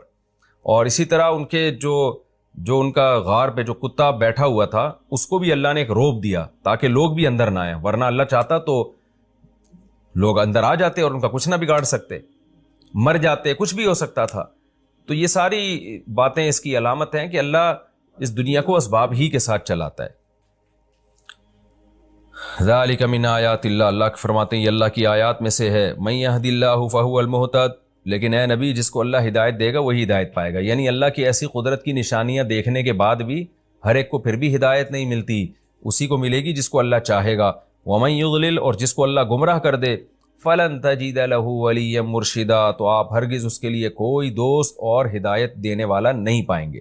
یہ تسلی بھی دی جا رہی ہے کہ بہت سے لوگ پھر بھی بے ایمان ہو کے ہی مریں گے، اتنی قدرت اور اتنا کچھ دیکھنے کے باوجود۔ تو جس کے دل میں انابت ہوگی اس کو اللہ ہدایت دے گا، جو نہیں چاہے گا، اللہ کی عادت ہے اس کو ہدایت نہیں دیتا اللہ تعالیٰ۔ یہ رکوع الحمدللہ ہمارا کمپلیٹ ہو گیا، اور اصحاب کہف کا ایک حصہ اس میں بیان ہوا ہے۔ اب ہم اگلے رکوع کی طرف چلتے ہیں۔ رکوع آسان ہے، اگلے رکوع کی طرف ہم چلتے ہیں۔ بسم اللہ الرحمن الرحیم، سورہ بنی اسرائیل، سورہ کہف کا رکوع نمبر 3 اور 15ویں پارے کا رکوع نمبر 15 اس کا مختصر لفظی ترجمہ گرامر کے ساتھ ہو گیا تھا. آج انشاءاللہ میں اس کی تفسیر شروع کروں گا. اعوذ باللہ من الشیطان الرجیم بسم اللہ الرحمن الرحیم وَتَحْسَبُهُمْ أَيْقَاظًا وَهُمْ رُقُودٌ. اور اے مخاطب تو ان کو سمجھتا کہ وہ جاگ رہے ہیں، یعنی اصحاب کہف جو غار میں گئے تھے اللہ نے ان کو سلا دیا بہت گہری نیند. تو اب ان کی کیفیت کیا تھی ان آیتوں میں اس کا بیان چل رہا ہے. کیفیت یہ تھی کہ اے مخاطب تو اگر ان کو جا کے دیکھتا تو تجھے ایسا لگتا کہ یہ جاگ رہے ہیں، یعنی چہرے پہ چہرہ فریش تھا ان کا. آپ نے دیکھا ہوگا نا بعض دفعہ کوئی آدمی آنکھیں بند کر کے لیٹا ہوا ہوتا ہے تو ایک روب ہوتا ہے اس کے چہرے پہ، سوتے ہوئے انسان کے چہرے پہ روب نہیں ہوتا. تو اللہ میاں نے یہ روب اس لیے ڈالا تاکہ کوئی ان کو نقصان نہ پہنچائے. اس سے بھی پتہ چلتا ہے اللہ تعالیٰ دنیا کو اسباب کے ساتھ چلاتے ہیں. اب دیکھیں یہ اللہ نے اپنی قدرت دکھائی، 300 سال سلا دیا. تو جو اللہ یہ قدرت دکھا سکتا ہے وہ یہ بھی تو کر سکتا ہے نا کہ ویسے ہی ان کی حفاظت کا انتظام کر لے.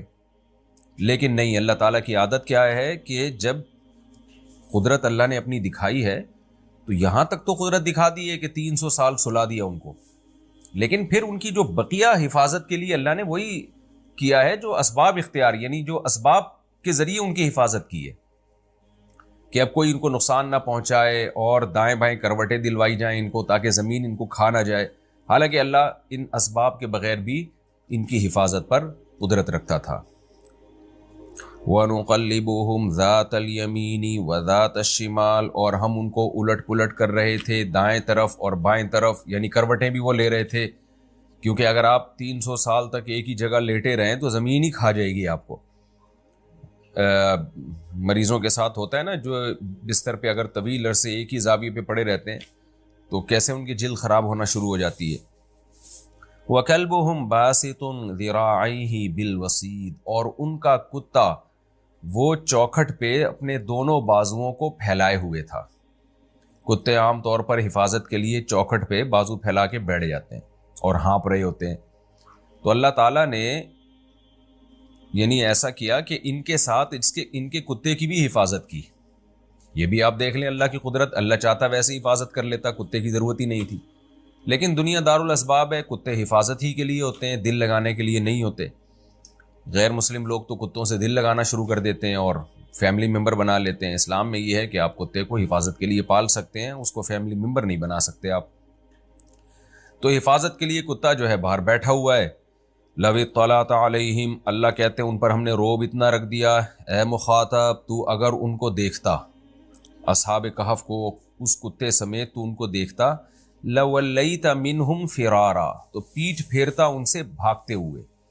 ایسا روب تھا ان کے اوپر.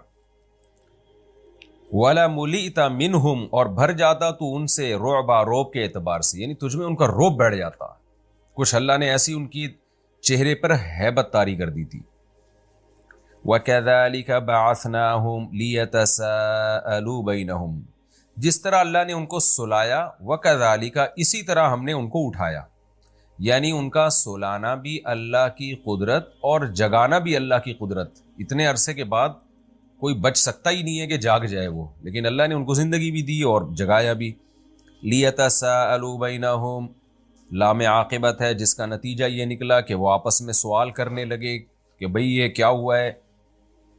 قال قائل منہم، ان میں سے ایک نے کہا کم لبثتم، بتاؤ یار کتنے عرصہ سوئے ہم لوگ. جب بھی آپ کی بات چیت شروع ہوتی ہے تو انسان کی عادت ہے پہلے سوال سے بات شروع کرتا ہے کہ ذرا اس پہ ہمیں ڈسکشن کرنی چاہیے کہ ہم کتنا ٹائم سوئے. قالوا لبثنا یوما، کہنے لگے جو دوسری پارٹی تھی اس نے کہا کہ ہم ایک دن رہے ہیں، او بعض یوم، یا دن سے بھی کچھ کم. اصل میں سورج کی جو گردش دیکھ کے نا ان کو اندازہ ہوا کہ بھئی پہلے ہم یہاں جب سوئے تھے تو سورج کی روشنی یہاں تھی، اب جب ہم اٹھے ہیں تو یہاں تھی. تو اس سے تو لگ رہا ہے 1-2 گھنٹہ سوئے ہیں، لیکن جو نیند سے جو ہماری تھکاوٹ دور ہوئی ہے اور ایک احساس ہوتا ہے انسان جب لمبی نیند سوتا ہے، اس سے لگ رہا ہے کہ ہم زیادہ عرصہ سوئے ہیں. ایسا تو نہیں سورج پورا چکر لگا کے واپس آ گیا ہو، 24 گھنٹے سے زیادہ ہم سوئے ہوں. اب بحث ہونے لگی، کسی نے کہا کہ نہیں بھائی ہم لوگ یا تو پورا دن سوئے ہیں، سورج پوری چکر لگا کر واپس آ چکا ہے، او بعض یوم، یا ایسا ہے کہ تھوڑا ٹائم سوئے ہیں. قالوا ربکم، دوسری جماعت کہنے لگی ربکم اعلم بما لبثتم، کیونکہ وہ سر نہ پکڑ کے بیٹھ گئے ہوں گے اور غور و فکر کرنے لگے ہوں گے، ہم جب یہاں تھے تو سایہ یہاں تھا، پھر یہاں آ گیا تو یہاں آنے میں تو آدھا گھنٹہ لگتا ہے، 1 گھنٹہ لگتا ہے، نیند سے لگ رہا ہے کہ 1 گھنٹہ نہیں، ہم زیادہ سوئے ہیں۔ تو اب جب زیادہ سوئے تو اس کا مطلب سورج پورا چکر لگا کر واپس آیا ہے۔ تو اب ان کی سمجھ میں آ ہی نہیں رہا کہ یہ ہوا کیا ہے ہمارے ساتھ، کیونکہ 24 گھنٹے بھی کوئی نہیں سوتا، جتنا بھی آپ سوئیں سو کے تھک جاتے ہیں، 12 13 زیادہ زیادہ 15 گھنٹے میں آنکھ تو کھلے گی نا۔ تو اس لیے اب انہوں نے کہا یار اس پہ دماغ لگانے کے بجائے کچھ سمجھ سے بالا تر ہے، ربکم اعلم بما لبثتم، تمہارا رب ہی خوب جانتا ہے کہ ہم کتنا عرصہ یہاں سوئے ہیں، لہذا اس بحث میں اب مت پڑو، ہمیں بھوک لگ رہی ہے، سب کے پیٹ کمر سے چپکے ہوئے ہیں، لہذا ایک کام کرو، فَبْعَثُوا أَحَدَكُمْ بِوَرِقِكُمْ هَذِهِ، کسی ایک کو بھیجو اس سکے کے ساتھ، جو بھی اس زمانے میں رائج الوقت سکہ ہوگا، کرنسی ہوگی، اس کرنسی کے ساتھ کسی کو بھیجو مدینہ میں۔ اس سے پتہ چلتا ہے کہ کرنسیوں کا دستور بہت پرانا ہے، جو کرنسی کے ذریعے خرید و فروخت ہوتی تھی یہ بہت پرانا رواج ہے۔ اگر ہم یہ فرض کر لیتے ہیں، مان لیتے ہیں کہ یہ واقعہ نبی صلی اللہ علیہ وسلم کی پیدائش سے 20 سال پہلے کا ہے، تو پھر یہ واقعہ پرانا نہیں ہے، لیکن میں نے بتایا کوئی 100% مستند بات نہیں ہے، یہ بعض مفسرین اس طرف گئے ہیں، اور یہ بھی ممکن ہے کہ یہ واقعہ اور زیادہ پرانا ہو۔ فَلْيَنظُرْ أَيُّهَا أَزْكَىٰ طَعَامًا، تو چاہیے کہ وہ دیکھے، جس کو ہم سکہ دے کے بھیجیں گے اس کو چاہیے کہ دیکھے أَيُّهَا أَزْكَىٰ طَعَامًا، کہ کھانے میں زیادہ پاکیزہ کھانا کون سا ہے، یعنی حلال کھانا کون سا ہے۔ اس کی وجہ بھی ظاہر ہے کہ غیر مسلم ریاست تھی نا، تو وہ تو پتہ نہیں کیا کیا کھا جاتے ہوں گے، خنزیر بھی کھا جاتے ہوں گے، پھر مردار بھی کھا جاتے ہوں گے۔ تو کہا کہ بھئی جا کے یہ تفتیش کرے، حرام نہ اٹھا کے لے آئے۔ اس سے ہمارے وہ مسلمان بھائی جو یورپ میں امریکہ میں رہتے ہیں اور بغیر تحقیق کے گوشت کھانا شروع کر دیتے ہیں، ان کے لیے عبرت کا سامان ہے۔ جب آپ غیر مسلم کنٹری میں رہتے ہیں جہاں حلال و حرام میں فرق کرنا مشکل ہوتا ہے، تو آپ پر یہ واجب ہے کہ آپ تحقیق کر کے حلال کھائیں۔ اور یہ بات بھی خوب اچھی طرح سمجھ لیں، آج کل حلال کی اسٹیمپیں بہت بک رہی ہیں، یورپ امریکہ میں لوگ ادارے کھول لیتے ہیں، حلال کی اسٹیمپ بنا کے ٹھپے لگا کے بیچنا شروع کر دیتے ہیں۔ تو اتنا کافی نہیں ہے، مشینی ذبیحہ پہ بھی حلال کی اسٹیمپ لگی ہوتی ہے آج کل۔ ہاتھ سے ذبح کرنا، بسم اللہ اللہ اکبر پڑھنا، اللہ کا نام لے کے ذبح کرنا، یہ ضروری ہے۔ تو جب تک کوئی ایسا ریلائبل ادارہ نہ ہو جس پر آپ کو اطمینان نہ ہو کہ بھئی یہ واقعی ہاتھ کا ذبیحہ ہے اور حلال ہے، اللہ کا نام لے کے جانور ذبح کیا گیا ہے، اس وقت تک غیر مسلم کنٹری میں آپ کے لیے گوشت کھانا حلال نہیں ہے۔ لوگ بغیر تحقیق کے کھانا شروع کر دیتے ہیں۔ فَلْيَأْتِكُمْ بِرِزْقٍ مِّنْهُ، اس نے کہا کہ جا کے وہ اس میں سے کچھ روزی لے آئے، کھانا پینے کا انتظام کر لے، بھوک لگ رہی ہے۔ وَلْيَتَلَطَّفْ، اور بڑی ہوشیاری کے ساتھ جائے، تلطف کا معاملہ کرے، نرمی کا معاملہ کرے، یعنی ایسا نہ ہو کہ جا کے، نرمی کا مطلب ہوتا ہے بڑے خفیہ طریقے سے تمیز سے جائے اور خفیہ طریقے سے تمیز سے واپس آ جائے۔ لطف و عنایت میں نے بتایا تھا نا ترجمے میں اس کا مفہوم۔ اچھا، یہ جو ولیتلطف والی آیت کا جو لفظ ہے نا، یہاں پر قرآن پورا آدھا ہو جاتا ہے۔ آپ نے دیکھا ہوگا اکثر نسخوں میں ولیتلطف کا لفظ بڑا موٹا موٹا لکھا ہوتا ہے، اور آپ دیکھیں گے حاشیے میں لکھا ہوگا نصف قرآن۔ یہاں پر الحمد سے لے کے والناس تک جو قرآن کے حروف بنتے ہیں، حروف تو الفاظ جو بنتے ہیں، تو وہ الفاظ ولیتلطف پہ نصف ہو جاتے ہیں۔ وَلَا يُشْعِرَنَّ بِكُمْ أَحَدًا، اور وہ تمہارے بارے میں کسی کو شعور نہ پیدا ہونے دے، لوگوں کو شک نہ ہو، کیونکہ جب وہ تلاش کرے گا نا حلال کہاں ہے حلال کہاں ہے، تو لوگوں کو شک ہو جائے گا بھئی یہ تو وہی مسلمان لگ رہا ہے جو بھاگ کر گئے تھے، تو کیوں بھئی تو حلال کی فکر کیوں کر رہا ہے؟ تو اس لیے یعنی تحقیق بھی کرنی ہے، حلال ہی لے کر آنا ہے، لیکن تحقیق اس طریقے سے کرنی ہے کہ لوگوں کو پتہ نہ چلے کہ ہم مسلمان ہیں۔ کیوں بھئی پتہ چل گیا تو کیا ہوگا؟ انہم ان یظہروا علیکم، یہ لوگ اگر تم پر غالب آ گئے، کیا مطلب؟ جب پتہ چل جائے گا کہ یہ مسلمان ہے جو حلال کھانا تلاش کر رہا ہے، اس کو پکڑیں گے، ماریں گے، پھر پوچھیں گے تمہارے باقی ساتھی کہاں ہیں، تو ظاہر ہے ایک حد تک انسان مار کھا سکتا ہے، اس کے بعد اس کو اگلنا پڑتا ہے، مجبور ہو جاتا ہے وہ، تو پھر وہ ہمارے پاس غار میں پہنچیں گے اپنی فوج لے کے، پھر ہمیں پکڑ کے پھر کیا کریں گے؟ یرجموکم، یا تو تمہیں پتھروں سے ہلاک کر دیں گے مار کے، او یعیدوکم فی ملتہم، یا تمہیں اپنے دین میں واپس لوٹا دیں گے۔ وَلَن تُفْلِحُوا إِذًا أَبَدًا، پھر تو تم کبھی بھی کامیاب نہیں ہو سکتے. یعنی رجم کی صورت میں تو شہادت مل جائے گی، لیکن یہ بھی ہے کہ زبردستی جبر کر کے واپس دین میں نہ لے آئیں.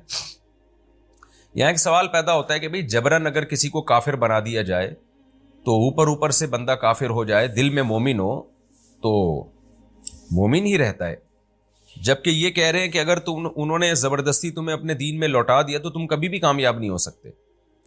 تو حالانکہ جو جبرن جس کو کافر بنا دیا جائے نا، قرآن میں ہے کہ جس کا دل مطمئن ہو اور زبردستی اس کو کافر بنا دیا جائے اوپر سے، تو وہ اللہ کی نظر میں مومن ہی ہے. تو پھر یہ کیوں کہہ رہے ہیں کہ تم کامیاب نہیں ہو سکو گے؟ بھائی وہ تو زبردستی انہوں نے کافر بنایا ہے، تو بھی اللہ کی نظر میں آپ کامیاب ہیں. اس کا جواب یہ ہے کہ ایک ہے عزیمت اور ایک ہے رخصت. بڑی کامیابی تو شریعت کی نظر میں یہی ہے کہ اگر آپ کو کوئی زبردستی کافر بنا رہا ہے تو آپ مر جائیں، لیکن آپ کفر کو ظاہری طور پہ بھی قبول نہ کریں. یہ بڑی کامیابی ہے. تو اس بڑی کامیابی سے محروم ہو جاؤ گے تم، یہ مطلب ہوگا ان کا. دوسرا مطلب یہ بھی ہو سکتا ہے کہ بعض دفعہ کسی کو زبردستی کافر بنایا جاتا ہے اور وہ بن جاتا ہے، دل میں وہ مومن ہوتا ہے، لیکن پھر آہستہ آہستہ دل و جان سے کفر کو قبول کر لیتا ہے. وہ شروع میں بعض دفعہ ایسے واقعات آئے ہیں، یعنی علماء نے لکھے ایسے واقعات کہ بعض دفعہ ایسا ہوا کہ شروع میں کوئی شخص کافر بن گیا، اوپر سے دل سے مسلمان تھا، لیکن چونکہ پھر وہ کافروں کے ساتھ رہنا، انہی کی رسومات میں شرکت، آہستہ آہستہ اس کا وبال جو ہے نا، اس کا اثر اس کے دل پہ پڑا ہے اور وہ بالآخر اسلام ہی کو چھوڑ دیا، اسلام کی اہمیت ہی ختم ہو گئی. تو یہ بھی خطرہ موجود ہوتا ہے کہ آپ وقتی طور پر تو کفر کو قبول کر رہے ہیں اوپر سے، لیکن آہستہ آہستہ اسی کے عادی ہو جاتے ہیں آپ. وَكَذَلِكَ أَعْثَرْنَا عَلَيْهِمْ، یہاں بھی صنعت اندماج ہے. اندماج میں بار بار بتا چکا ہوں، قرآن پورا واقعہ حذف کر دیتا ہے اور بالکل جو واقعے کے بہت سارے پہلو کو حذف کر کے کئی سالوں بعد کے واقعے سے شروع کر دیتا ہے. اب کیا ہے؟ اللہ فرماتے ہیں وَكَذَلِكَ أَعْثَرْنَا عَلَيْهِمْ، آگے ہے اندماج، یہاں نہیں. وَكَذَلِكَ أَعْثَرْنَا عَلَيْهِمْ، اس طرح سے ہم نے لوگوں کو ان پر مطلع کر دیا. اب دیکھیں یہاں پر بھی اس لحاظ سے اندماج ہے کہ قرآن اب یہ نہیں بیان کر رہا کہ وہ شخص گیا کھانا لینے کے لیے، پکڑا گیا، کیسے پتہ چلا، لوگوں کو کچھ نہیں بیان کر رہا. بس اللہ کہہ رہے ہیں اس طرح سے ہم نے لوگوں کو ان پر مطلع کر دیا. کیا مطلب؟ کس طرح سے؟ کہ وہ بندہ آیا کھانا لینے کے لیے، جب وہ کرنسی سے ایک تو جب وہ آیا نا تو دیکھا ماحول ہی چینج ہو چکا ہے یہاں پر، لیکن 309 سال کے بعد آ رہا ہے وہ، تو حکومت تبدیل ہو چکی تھی، مسلمان بادشاہ آ چکا تھا، لوگ یعنی عیسائیت قبول کر چکے تھے جو اس زمانے کا دین برحق تھا، تو سارے جو ہے وہ دین برحق میں داخل ہو چکے تھے. اب یہ جب آیا ہے تو وہ جو سکہ لے کے نا جب یہ گھومنا شروع ہوا تو لوگوں نے کہا بھائی تم کون ہو؟ یہ بھی دیکھ رہا ہے کہ کوئی سارا ماحول چینج ہو چکا ہے، لوگ ہی نہیں ہے وہ، اور لوگ ان کو دیکھ رہے ہیں کہ یہ اتنے 300 سال پرانا سکہ لے کے کیسے گھوم رہے ہیں. تو لوگوں نے اس کو پکڑ لیا کہ یہ اتنا پرانا سکہ تمہارے پاس کہاں سے آیا. اور یہ بھی حیران ہو رہا ہے لوگوں کو دیکھ کے، یہ تو سارے نماز پڑھ رہے ہیں، روزے رکھ رہے ہیں، اللہ کی باتیں کر رہے ہیں، توحید پرست ہیں. تو بالآخر اس نے اپنا واقعہ سنایا کہ بھائی ہم تو یہاں سے گئے تھے اور اس طرح ہم غار میں تھے اور ہم اتنا عرصہ سوئے ہیں، ہمیں تو پتہ ہی نہیں چلا. تو ان سب لوگوں نے جا کے غار والوں کو بلایا. اب یہ اس بات کا پورا امکان موجود ہے کہ اس وقت کی ہسٹری میں یہ بات موجود ہو کہ بھئی اس طرح سے چند لوگ توحید کا مذہب قبول کر کے علاقہ چھوڑ کے ہجرت کر کے گئے تھے. تو یہ عین ممکن ہے کہ ان لوگوں نے اپنے باپ دادا سے یہ بات سنی ہو یا پڑھی ہو کہ اس طرح سے کچھ نوجوان غائب ہوئے ہیں. تو اور یہ ان کی قدر کرتے ہو پہلے سے ہی کہ یار وہ بڑے توحید پرست لوگ تھے، انہوں نے اس زمانے میں ایسی قربانی دی ہے، تو ممکن ہے ان کی تلاش میں ہو یہ لوگ. بہرحال قرآن بیان کر رہا ہے مختصراً وَكَذَلِكَ أَعْثَرْنَا عَلَيْهِمْ، ہم نے ایسے حالات پیدا کر دیے کہ لوگوں کو ان پر مطلع کر دیا، یعنی ان کے حالات پر مطلع کر دیا. لوگوں کو یقین آ گیا کہ بھئی یہ آج کے نوجوان نہیں ہیں، یہ 100% وہی لوگ ہیں جو 309 سال پہلے ظالم بادشاہ کے دور میں فرار ہوئے تھے اور توحید کے مذہب پر قائم رہے تھے. تو یقین آ گیا لوگوں کو. اللہ کہتے ہیں ہم نے اس لیے لوگوں کو ان کے حالات پر مطلع کیا. ان پر مطلع کرنے کا مطلب ان کے حالات پر، لِيَعْلَمُوا، تاکہ لوگوں کو یقین آ جائے، أَنَّ وَعْدَ اللَّهِ حَقٌّ، کہ اللہ کا وعدہ سچا ہے، وہ کون سا وعدہ؟ وَأَنَّ السَّاعَةَ لَا رَيْبَ فِيهَا، کہ بے شک قیامت ایک ایسی چیز ہے جس کے واقع ہونے میں کوئی شک نہیں ہے۔ کیونکہ لوگوں سے جب بھی قیامت کی بات کی جاتی ہے لوگ یہی کہتے ہیں کہ ہم جب مردہ ہو کے ہڈیاں ہو کے گل سڑ کے ختم ہو گئے تو ہمیں کون زندہ کرے گا؟ تو اللہ کہتے ہیں ہم نے 309 سال سلا کے بندوں کو اٹھا دیا اور لوگوں کو بتا دیا دیکھو ہم ایسے اٹھا سکتے ہیں، تو لوگوں کو اب یقین آ جائے گا کہ اللہ نے جو وعدہ کیا ہے نا قیامت کا وہ سچا وعدہ ہے۔ تو حالانکہ 309 سال تک انسان کا سونا میڈیکلی ممکن نہیں ہے، سوئے گا تو سوتا ہی رہے گا اور اٹھ نہیں سکتا پھر وہ۔ لیکن اللہ کہتے ہیں ہم نے اپنی قدرت دکھائی تاکہ لوگوں کو یقین آ جائے کہ اللہ کا وعدہ سچا ہے، اور وَأَنَّ السَّاعَةَ آتِيَةٌ، قیامت آ کے رہے گی۔ جو اللہ 300 سال تک سلا سکتا ہے وہ موت کے بعد بھی دوبارہ زندگی دے سکتا ہے۔ ایک تو ان وعد اللہ حق کا یہ مطلب ہوا کہ قیامت کا جو وعدہ اللہ نے کیا۔ دوسرا مطلب یہ بھی ہو سکتا ہے کہ اہل ایمان کی جو مدد کا اللہ نے وعدہ کیا ہے اللہ اس وعدے میں سچا ہے۔ جب مدد کرتا ہے نا تو اسباب کا محتاج نہیں ہوتا، بغیر اسباب کے اللہ تعالیٰ بگڑی بنا دیتا ہے۔ اب دیکھیں بادشاہ تھا ظالم، کوئی بچنے کے امکان نہیں تھے، کوئی راستے کا پتہ نہیں تھا، اللہ نے کہا کہ چلو کوئی بات نہیں، تم نے اللہ کے لیے ہجرت کی ہے تو میں تمہیں ایسی ریاست میں لے کے جاؤں گا جو نیک لوگوں کی ریاست ہے۔ اللہ پوری دنیا میں ایسی ریاست ہے نہیں، کوئی بات نہیں، جب یہ ریاست نیک بن جائے گی تمہیں اٹھا کے یہاں لے آؤں گا۔ کیسا کام اللہ تعالیٰ نے کیا۔ اس سے یہ بھی پتہ چلتا ہے بھائی اللہ کے لیے جتنی بڑی قربانی دو گے نا غیبی مدد بھی اتنی ہی بڑی آئے گی۔ ہم قربانی نہیں دینا چاہتے اصل میں، جتنی بڑی قربانی دیں گے غیبی مدد بھی اتنی ہی بڑی آئے گی اللہ تعالیٰ کی طرف سے۔ اللہ فرماتے ہیں اِذْ يَتَنَازَعُونَ بَيْنَهُمْ، جب وہ آپس میں جھگڑا کر رہے تھے اس وقت کو بھی یاد کرو، یعنی پبلک۔ کیا مطلب؟ وہ پھر جو اصحاب کہف تھے وہ ان کا انتقال ہو گیا کچھ وقت کے بعد، لوگوں میں بزرگ مشہور ہو گئے، لوگ ان سے دعائیں کرانے لگے اور وہ لوگوں کو واعظ و نصیحت کرنے لگے۔ تو سب اللہ والے لوگ تھے جن کی تعداد راجح قول کے مطابق 7 تھی، آگے تفسیر میں آ رہا ہے انشاءاللہ۔ تو جب ان کی ڈیتھ ہوئی ہے، انتقال ہوا ہے، تو اب لوگ ان کے بارے میں جھگڑا کرنے لگے، امرہم، جھگڑا کرنے لگے ان کے معاملے میں۔ فقالوا بنوا علیہم بنیانا، کسی نے کہا کہ ان کے اوپر ایک عمارت بنا دو۔ ہوا یہ کہا جاتا ہے، مفسرین کہتے ہیں کہ ان کو دوبارہ غار میں لے جایا گیا کہ بھئی یہ غار ایک بہت بڑی اللہ کی قدرت کی نشانی ہے۔ یہ جو اصحاب کہف تھے نا، ان کا یہ غار، اس میں اللہ نے 309 سال تک سلایا ہے، تو یہ اللہ کی قدرت کی بہت بڑی نشانی ہے، لہذا ان کی میتوں کو اسی غار کے اندر دفنایا جائے اور یہاں پر ایک عمارت بنا دی جائے جو ایک یادگار رہے گی، جسے رہتی دنیا تک لوگ اس کو دیکھ کر اللہ کی قدرت پر استدلال کریں گے۔ بعض لوگوں نے کہا ہم اس طرح کوئی عمارت بنا دیتے ہیں تاکہ ایک یادگار رہے۔ ربهم اعلم بهم، اللہ فرماتے ہم ان کے حالات کو خوب جانتے تھے۔ یہ جو لوگ اس وقت بحث کر رہے تھے ہم ان کے خوب اچھی طرح جانتے تھے، ان کی کیا بحثیں ہو رہی تھی اور کیا ان کے مائنڈ میں تھا۔ قال الذین غلبوا علی امرہم، اللہ چونکہ جانتے تھے لہذا اللہ بتا رہے ہیں کہ جو ان کے معاملے میں غالب تھے نا ان لوگوں نے کیا کہا۔ قوم میں ہمیشہ کچھ لوگ ایسے ہوتے ہیں جو ماتحت ہوتے ہیں، کچھ ایسے ہوتے ہیں جو تھوڑے ہوتے ہیں لیکن چلتی انہی کی ہے۔ تو قال الذین غلبوا علی امرہم، جو ان کے معاملے میں غالب تھے نا، جو قوم کے بڑے تھے جن کی چلا کرتی تھی، انہوں نے کیا کہا، لنتخذن علیہم مسجدا، ہم ضرور بالضرور ان پر مسجد بنائیں گے۔ یعنی جو غار میں جہاں یہ لوگ دفن ہوں گے تو اسی کے ساتھ ہم وہاں پر ایک مسجد بنا دیں گے، تو وہ مسجد دیکھ کر لوگوں کو یاد تازہ رہے گی کہ بھئی یہ مسجد، کیونکہ مسجد بھی وقف ہوتی ہے نا، وہ کبھی بھی یعنی قیامت تک وہ ہمیشہ اللہ ہی کا گھر رہتی ہے، اس کو توڑنا جائز نہیں اگر وہ صحیح جگہ پہ، قبضے کی جگہ پہ نہ بنائی جائے۔ تو ہم یہاں ایک مسجد بنا دیں گے، تو مسجد یادگار رہے گی، ہمیشہ لوگ مسجد میں نماز پڑھیں گے، اور اصحاب کہف کا غار سامنے ہوگا تو دیکھیں گے، عبرت حاصل کریں گے، ان کی قبریں بھی وہاں موجود ہوں گی، تو عبرت حاصل ہوگی کہ دیکھو بھائی کچھ لوگ تھے جنہوں نے اللہ کے لیے قربانیاں دی۔ اس سے ہمیں یہ پتہ چلتا ہے کہ بھئی دیکھیں یہ جو اللہ تعالیٰ کی نشانیاں ہیں، قدرت کی واقعات ہیں، ان کو محفوظ رکھنا بھی شریعت میں پسندیدہ کام ہے۔ کسی بھی طرح سے آپ یادگار کے طور پر ان کو محفوظ رکھ سکتے ہیں تاکہ رہتی دنیا تک ایک نشانی کے طور پر یہ چیزیں سامنے رہیں۔ آج افسوس کے ساتھ کہنا پڑتا ہے کہ مکہ اور مدینہ میں ہماری کتنی نشانیاں ایسی تھیں جو ختم کر دی گئی ہیں، اور جو عبرت کی تھی نبی صلی اللہ علیہ وسلم کی جائے ولادت، آپ صلی اللہ علیہ وسلم ہجرت کر کے یہاں سے یہاں گئے، یہاں سے یہاں گئے، پھر مکہ میں 20 واقعات ہیں اسلامی ہسٹری کے۔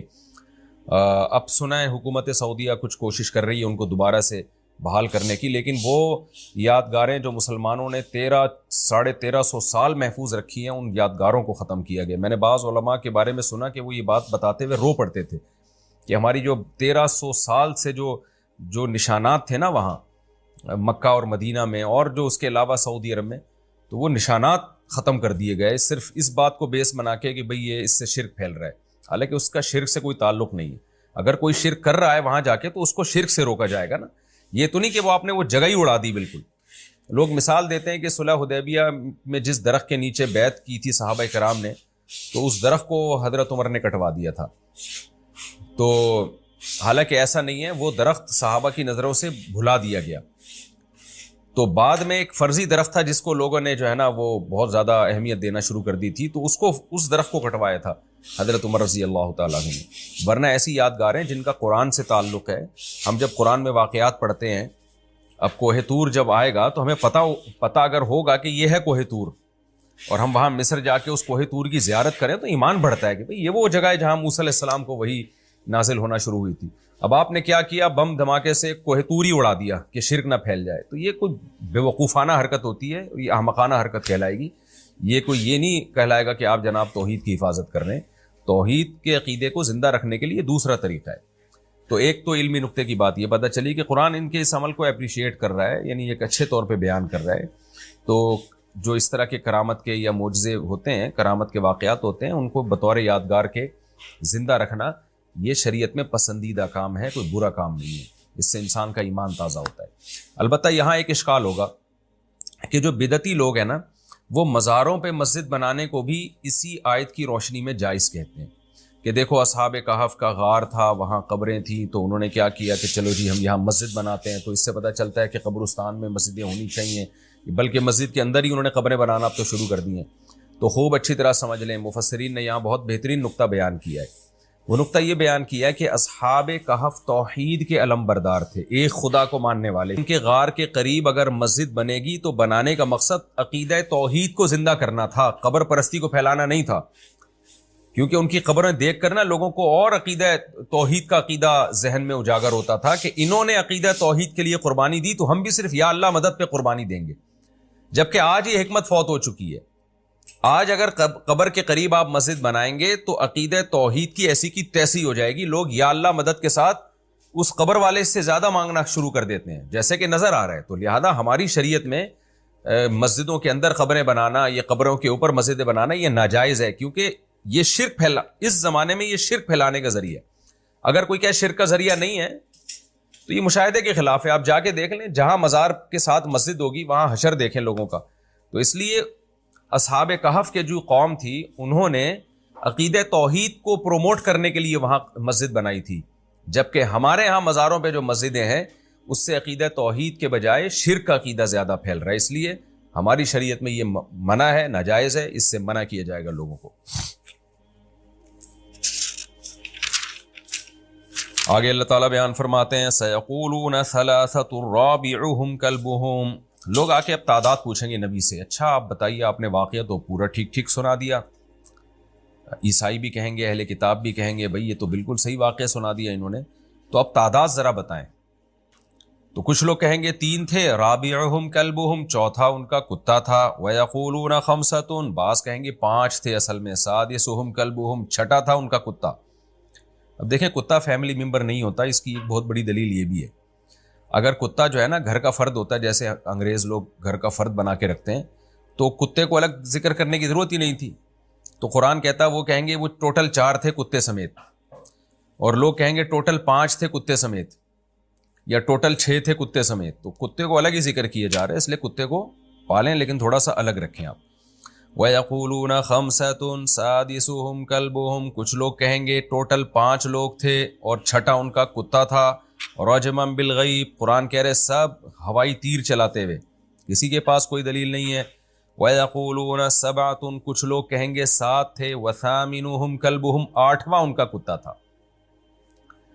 قُلْ رَبِّي أَعْلَمُ بِعِدَّتِهِمْ، اے نبی اللہ خوب جانتا ہے، آپ کہہ دیجئے کہ میرا رب خوب جانتا ہے ان کی تعداد، میرا رب خوب جانتا ہے۔ مَا يَعْلَمُهُمْ إِلَّا قَلِيلٌ، نہیں جانتے اس تعداد کو مگر تھوڑے لوگ۔ اب دیکھیں یہاں بھی ایک بات ہے نا، حکمت دیکھیں قرآن بتا دیتا کہ کتنے ہیں ٹوٹل وہ تو بات ہی ختم ہو جاتی. قرآن نے بتایا نہیں. اس میں بظاہری حکمت معلوم ہوتی ہے کہ نا مختلف قسم کی خبریں آ رہی تھیں, اس میں ان لوگوں کا بہت اختلاف تھا.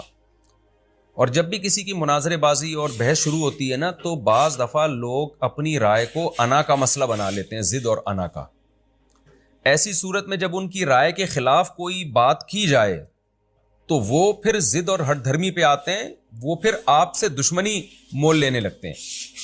تو چونکہ اہل کتاب میں بڑا اختلاف تھا کہ تعداد کتنی ہے, تو قرآن اگر تعداد بتا دیتا تو اس سے کچھ لوگ اس پہ کو مانتے, کچھ نہیں مانتے, اور ایک نئی بحث چھڑ جاتی. تو قرآن نے کیا کیا, اس بحث کو سمیٹا ہے کہ اللہ کو پتہ ہے کتنی ہے, اے نبی آپ صحیح تعداد نہیں بتائیں, آپ بول رہے ہیں بھائی مجھے نہیں پتا, اللہ کو پتہ ہے صحیح تعداد کتنی ہے, تاکہ جو اس واقعے کا اصل پہلو ہے نا وہ لوگوں کے سامنے رہے اور ایک نئی بحث نہ چھڑ جائے, کیونکہ پھر اس کو ثابت کرنا پڑے گا. اس سے یہ پتہ چلتا ہے کہ یہ جو قرآن نے بہت ساری سائنسی حقیقتیں جو آج ثابت ہو رہی ہیں, قرآن نے ان کا تذکرہ نہیں کیا. اس کی وجہ یہ کہ یہ تو آج ثابت ہو رہی ہے نا. اگر قرآن 1400 سال پہلے بتا دیتا تو 1000 سال تک ان سائنسی حقائق پر لوگوں کی ڈیبیٹ ہوتی, بحث ہوتی. بہت سے لوگ ان کا انکار کر دیتے اور کہتے ایسا نہیں ہو سکتا, تو قرآن کا انکار لازم آتا, پھر ان کے دل میں وسوسے آ جاتے. اس لیے قرآن نے اپنے ٹاپک کو فوکس کیا ہے. ہاں یہ ضرور ہے کہ قرآن میں کوئی ایسی سائنسی تھیوری نہیں ہے جو تحقیق کے خلاف ثابت ہو جائے. یہ خود قرآن کا ایک بہت بڑا معجزہ ہے, بلکہ ایسی چیزوں کی طرف اشارے ہیں جو آج تحقیق سے صحیح ثابت ہو رہے ہیں. جیسے قرآن میں نا وَلَمْ يَرَ الَّذِينَ كَفَرُوا أَنَّ السَّمَاوَاتِ وَالْأَرْضَ كَانَتَا رَتْقًا, زمین آسمان بند تھے, فَفَتَقْنَاهُمَا, ہم نے ان کو کھول دیا. یہ بگ بینگ تھیوری کی طرف اشارہ ہو سکتا ہے اس میں. تو قرآن میں کوئی ایک ایسی تھیوری نہیں ہے جو سائنس کے خلاف ثابت ہو گئی ہو. لیکن جہاں یہ ایک حقیقت ہے وہاں یہ بھی ایک حقیقت ہے کہ قرآن نے فیوچر میں جو سائنسی تھیوریز ثابت ہونے والی ہیں ان پہ بھی بحث نہیں کی ہے, تاکہ ٹاپک سے ہٹا نہ جائے. کیونکہ ان پہ قرآن بحث کر, مثال کے طور پر 1400 سال پہلے واضح لفظوں میں قرآن کہہ دیتا کہ زمین سورج کے گرد گھوم رہی ہے, گردش کر رہی ہے, تو وہ عرب نہیں مانتے اس کو. عرب کہتے ہیں کیسے ہے, تو اس کو سمجھانا, اس کو ان کے دماغوں میں اتارنا, 1200 سال یا جب تک سائنسدانوں نے یہ دریافت نہیں کیا تھا ایک نئی جنگ چھڑ جاتی. تو اس آیت سے بھی ہمیں پتہ چلتا ہے کہ بھئی قرآن اختلافی مسائل جن کا ہماری پریکٹیکل لائف سے کوئی تعلق نہیں ہے ان کو زیادہ فوکس نہیں کرتا. تو جب قرآن ان کو فوکس نہیں کر رہا, ان کو اہمیت نہیں دے رہا, تو ہم اپنی بحثوں میں, تقریروں میں ان مسائل کو کیوں اٹھائیں اور امت کو کیوں لڑوائیں ہم آپس میں. البتہ اتنی بات ضرور ہے کہ یہ جو قرآن نے کہا ہے نا کہ وَيَقُولُونَ سَبْعَةٌ وَثَامِنُهُمْ كَلْبُهُمْ, کہ 7 تھے اور 8واں ان کا کتا. اس کے بعد قرآن نے رجمم بالغیب کا لفظ استعمال نہیں کیا. یعنی قرآن نے کہا 3 تھے, چوتھا ان کا کتا تھا, 5 تھے, چھٹا ان کا کتا تھا, یہ سب غیب کی ہوائی تیر کی باتیں ہیں. پھر آگے قرآن کہہ رہے کچھ لوگ کہیں گے 7 تھے, 8واں ان کا کتا تھا. یہاں قرآن خاموش ہے. یہاں قرآن نے یہ نہیں کہا کہ یہ غلط کہہ رہے ہیں, بلکہ اتنا کہہ دیا کہ اے نبی آپ کہہ دیجیے صحیح تعداد اللہ کو معلوم ہے اور چند لوگ ہی اس کی صحیح تعداد جانتے ہیں. تو عبداللہ بن عباس رضی اللہ عنہ فرمایا کرتے تھے ان چند لوگوں میں میں بھی ہوں, اور جزم کے ساتھ کہتے تھے کہ 7 لوگ تھے, 8واں ان کا کتا تھا. تو وہی بات جو میں نے ابھی اشارہ دے دیا قرآن نے کہ صحیح بات کیا ہے, وضاحت نہیں کی, صراحتاً بیان نہیں کیا تاکہ جھگڑا نہ شروع ہو جائے لوگوں میں. اہل کتاب میں سے کچھ مانیں گے قرآن کو, کچھ انکار کریں گے, اور کچھ کے پاس ایسی خبر پہنچی ہوتی ہے جو ہوتی غلط ہے لیکن وہ اس کو 100% صحیح سمجھ رہا ہوتا ہے. تو جب اس کو بتایا جائے گا کہ تمہاری پاس جو خبر پہنچی ہے وہ غلط ہے, تو وہ اس خبر کو غلط سمجھنے کے بجائے قرآن کو غلط نہ سمجھنا شروع کر دے. آج بھی ایسا ہوتا ہے نا کہ بعض دفعہ عام جاہل لوگوں کے پاس ایک ایسی تحقیق پہنچتی ہے وہ اس کو 100% صحیح سمجھ رہے ہوتے ہیں, حالانکہ وہ صحیح نہیں ہوتی, کیونکہ ان میں تحقیق کی صلاحیت ہی نہیں ہوتی ان لوگوں میں. تو جب آپ اس تحقیق کے خلاف بات کریں گے تو وہ بجائے اس تحقیق کو غلط قرار دینے کے آپ کو غلط سمجھنا شروع کر دیتے ہیں.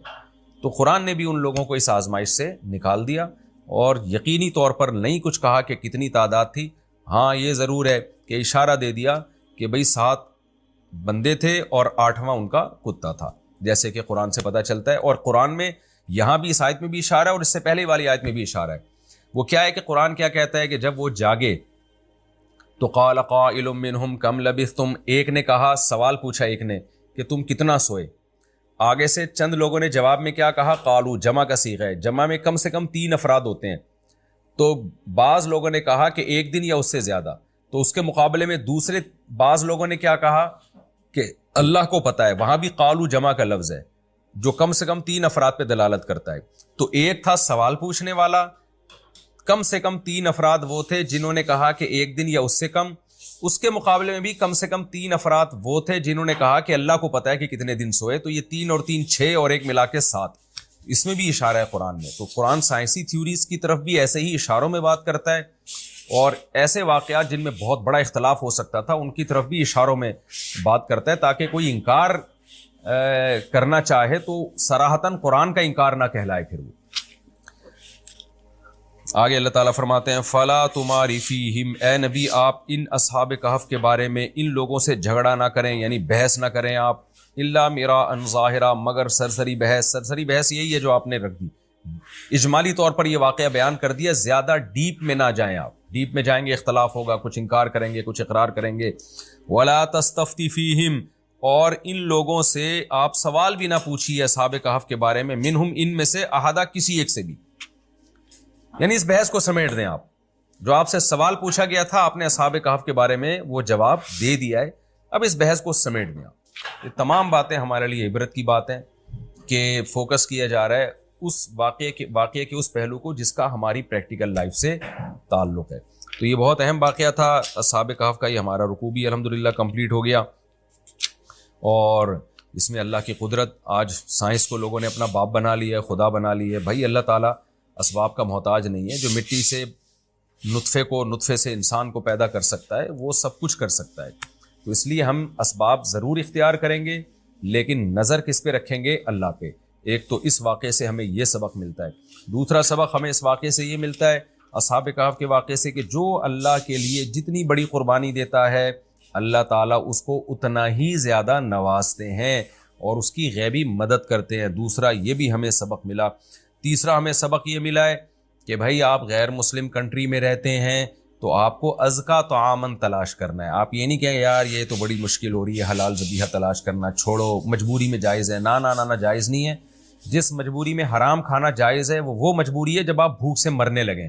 تو صرف اتنا کھا سکتے ہیں کہ کمر سیدھی ہو جائے. تو بھوک سے مرنے بہت دنوں بعد جا کے لگتا ہے, انسان اتنی جلدی نہیں بھوک سے مرتا. تو صرف اس کنڈیشن میں اللہ نے حرام کی اجازت دی ہے. اور چوتھی بات ہمیں یہ بھی واقعے سے پتہ چلی کہ ایسی کرامت یا معجزوں کے واقعات کو یادگار کے طور پہ محفوظ رکھنا تاکہ بعد والے لوگ عبرت حاصل کریں, تو یہ بھی شریعت میں پسندیدہ اور مطلوب کام ہے. لہذا جو ہمارے مقدس مقامات ہیں, چاہے بیت المقدس میں ہو, چاہے مکہ میں ہو, مدینہ میں ہو, یا کوئی بھی تاریخی واقعات جس سے ہماری کوئی ہسٹری وابستہ ہے, تو ہمیں اس ہسٹری کی حفاظت کرنی چاہیے, اس کے نشانات کو ختم ہونے سے بچانا چاہیے. میں حیران ہوتا ہوں, یورپ آپ جائیں نا, انہوں نے 200 سال پرانی عمارتیں جن کی کوئی ہسٹری سے کوئی تعلق ہی نہیں ہے وہ بھی محفوظ رکھی ہوئی ہیں. جس عمارت کو 100 سال یا 200 سال ہو جائے تو اس عمارت کی کھڑکی بھی توڑنے پر پابندی ہے یورپ میں. تو وہ لوگ اپنی تاریخی چیزوں کی ایسے حفاظت کرتے ہیں اور ہم اپنے مقدس مقامات کی بھی حفاظت نہ کر پائیں, یہ تو ہم بھائی بہت ہی خسارے کی بات ہو گئی. تو یہ چند نقطے کی باتیں تھیں جو میں نے آپ کے سامنے پیش کی. کتے کے پالنے کا جواز بھی ثابت ہوتا ہے کہ نیک لوگ بھی حفاظت کے لیے کتا پال سکتے ہیں, لیکن میں نے بتایا فیملی ممبر بنانے کی اجازت نہیں ہے.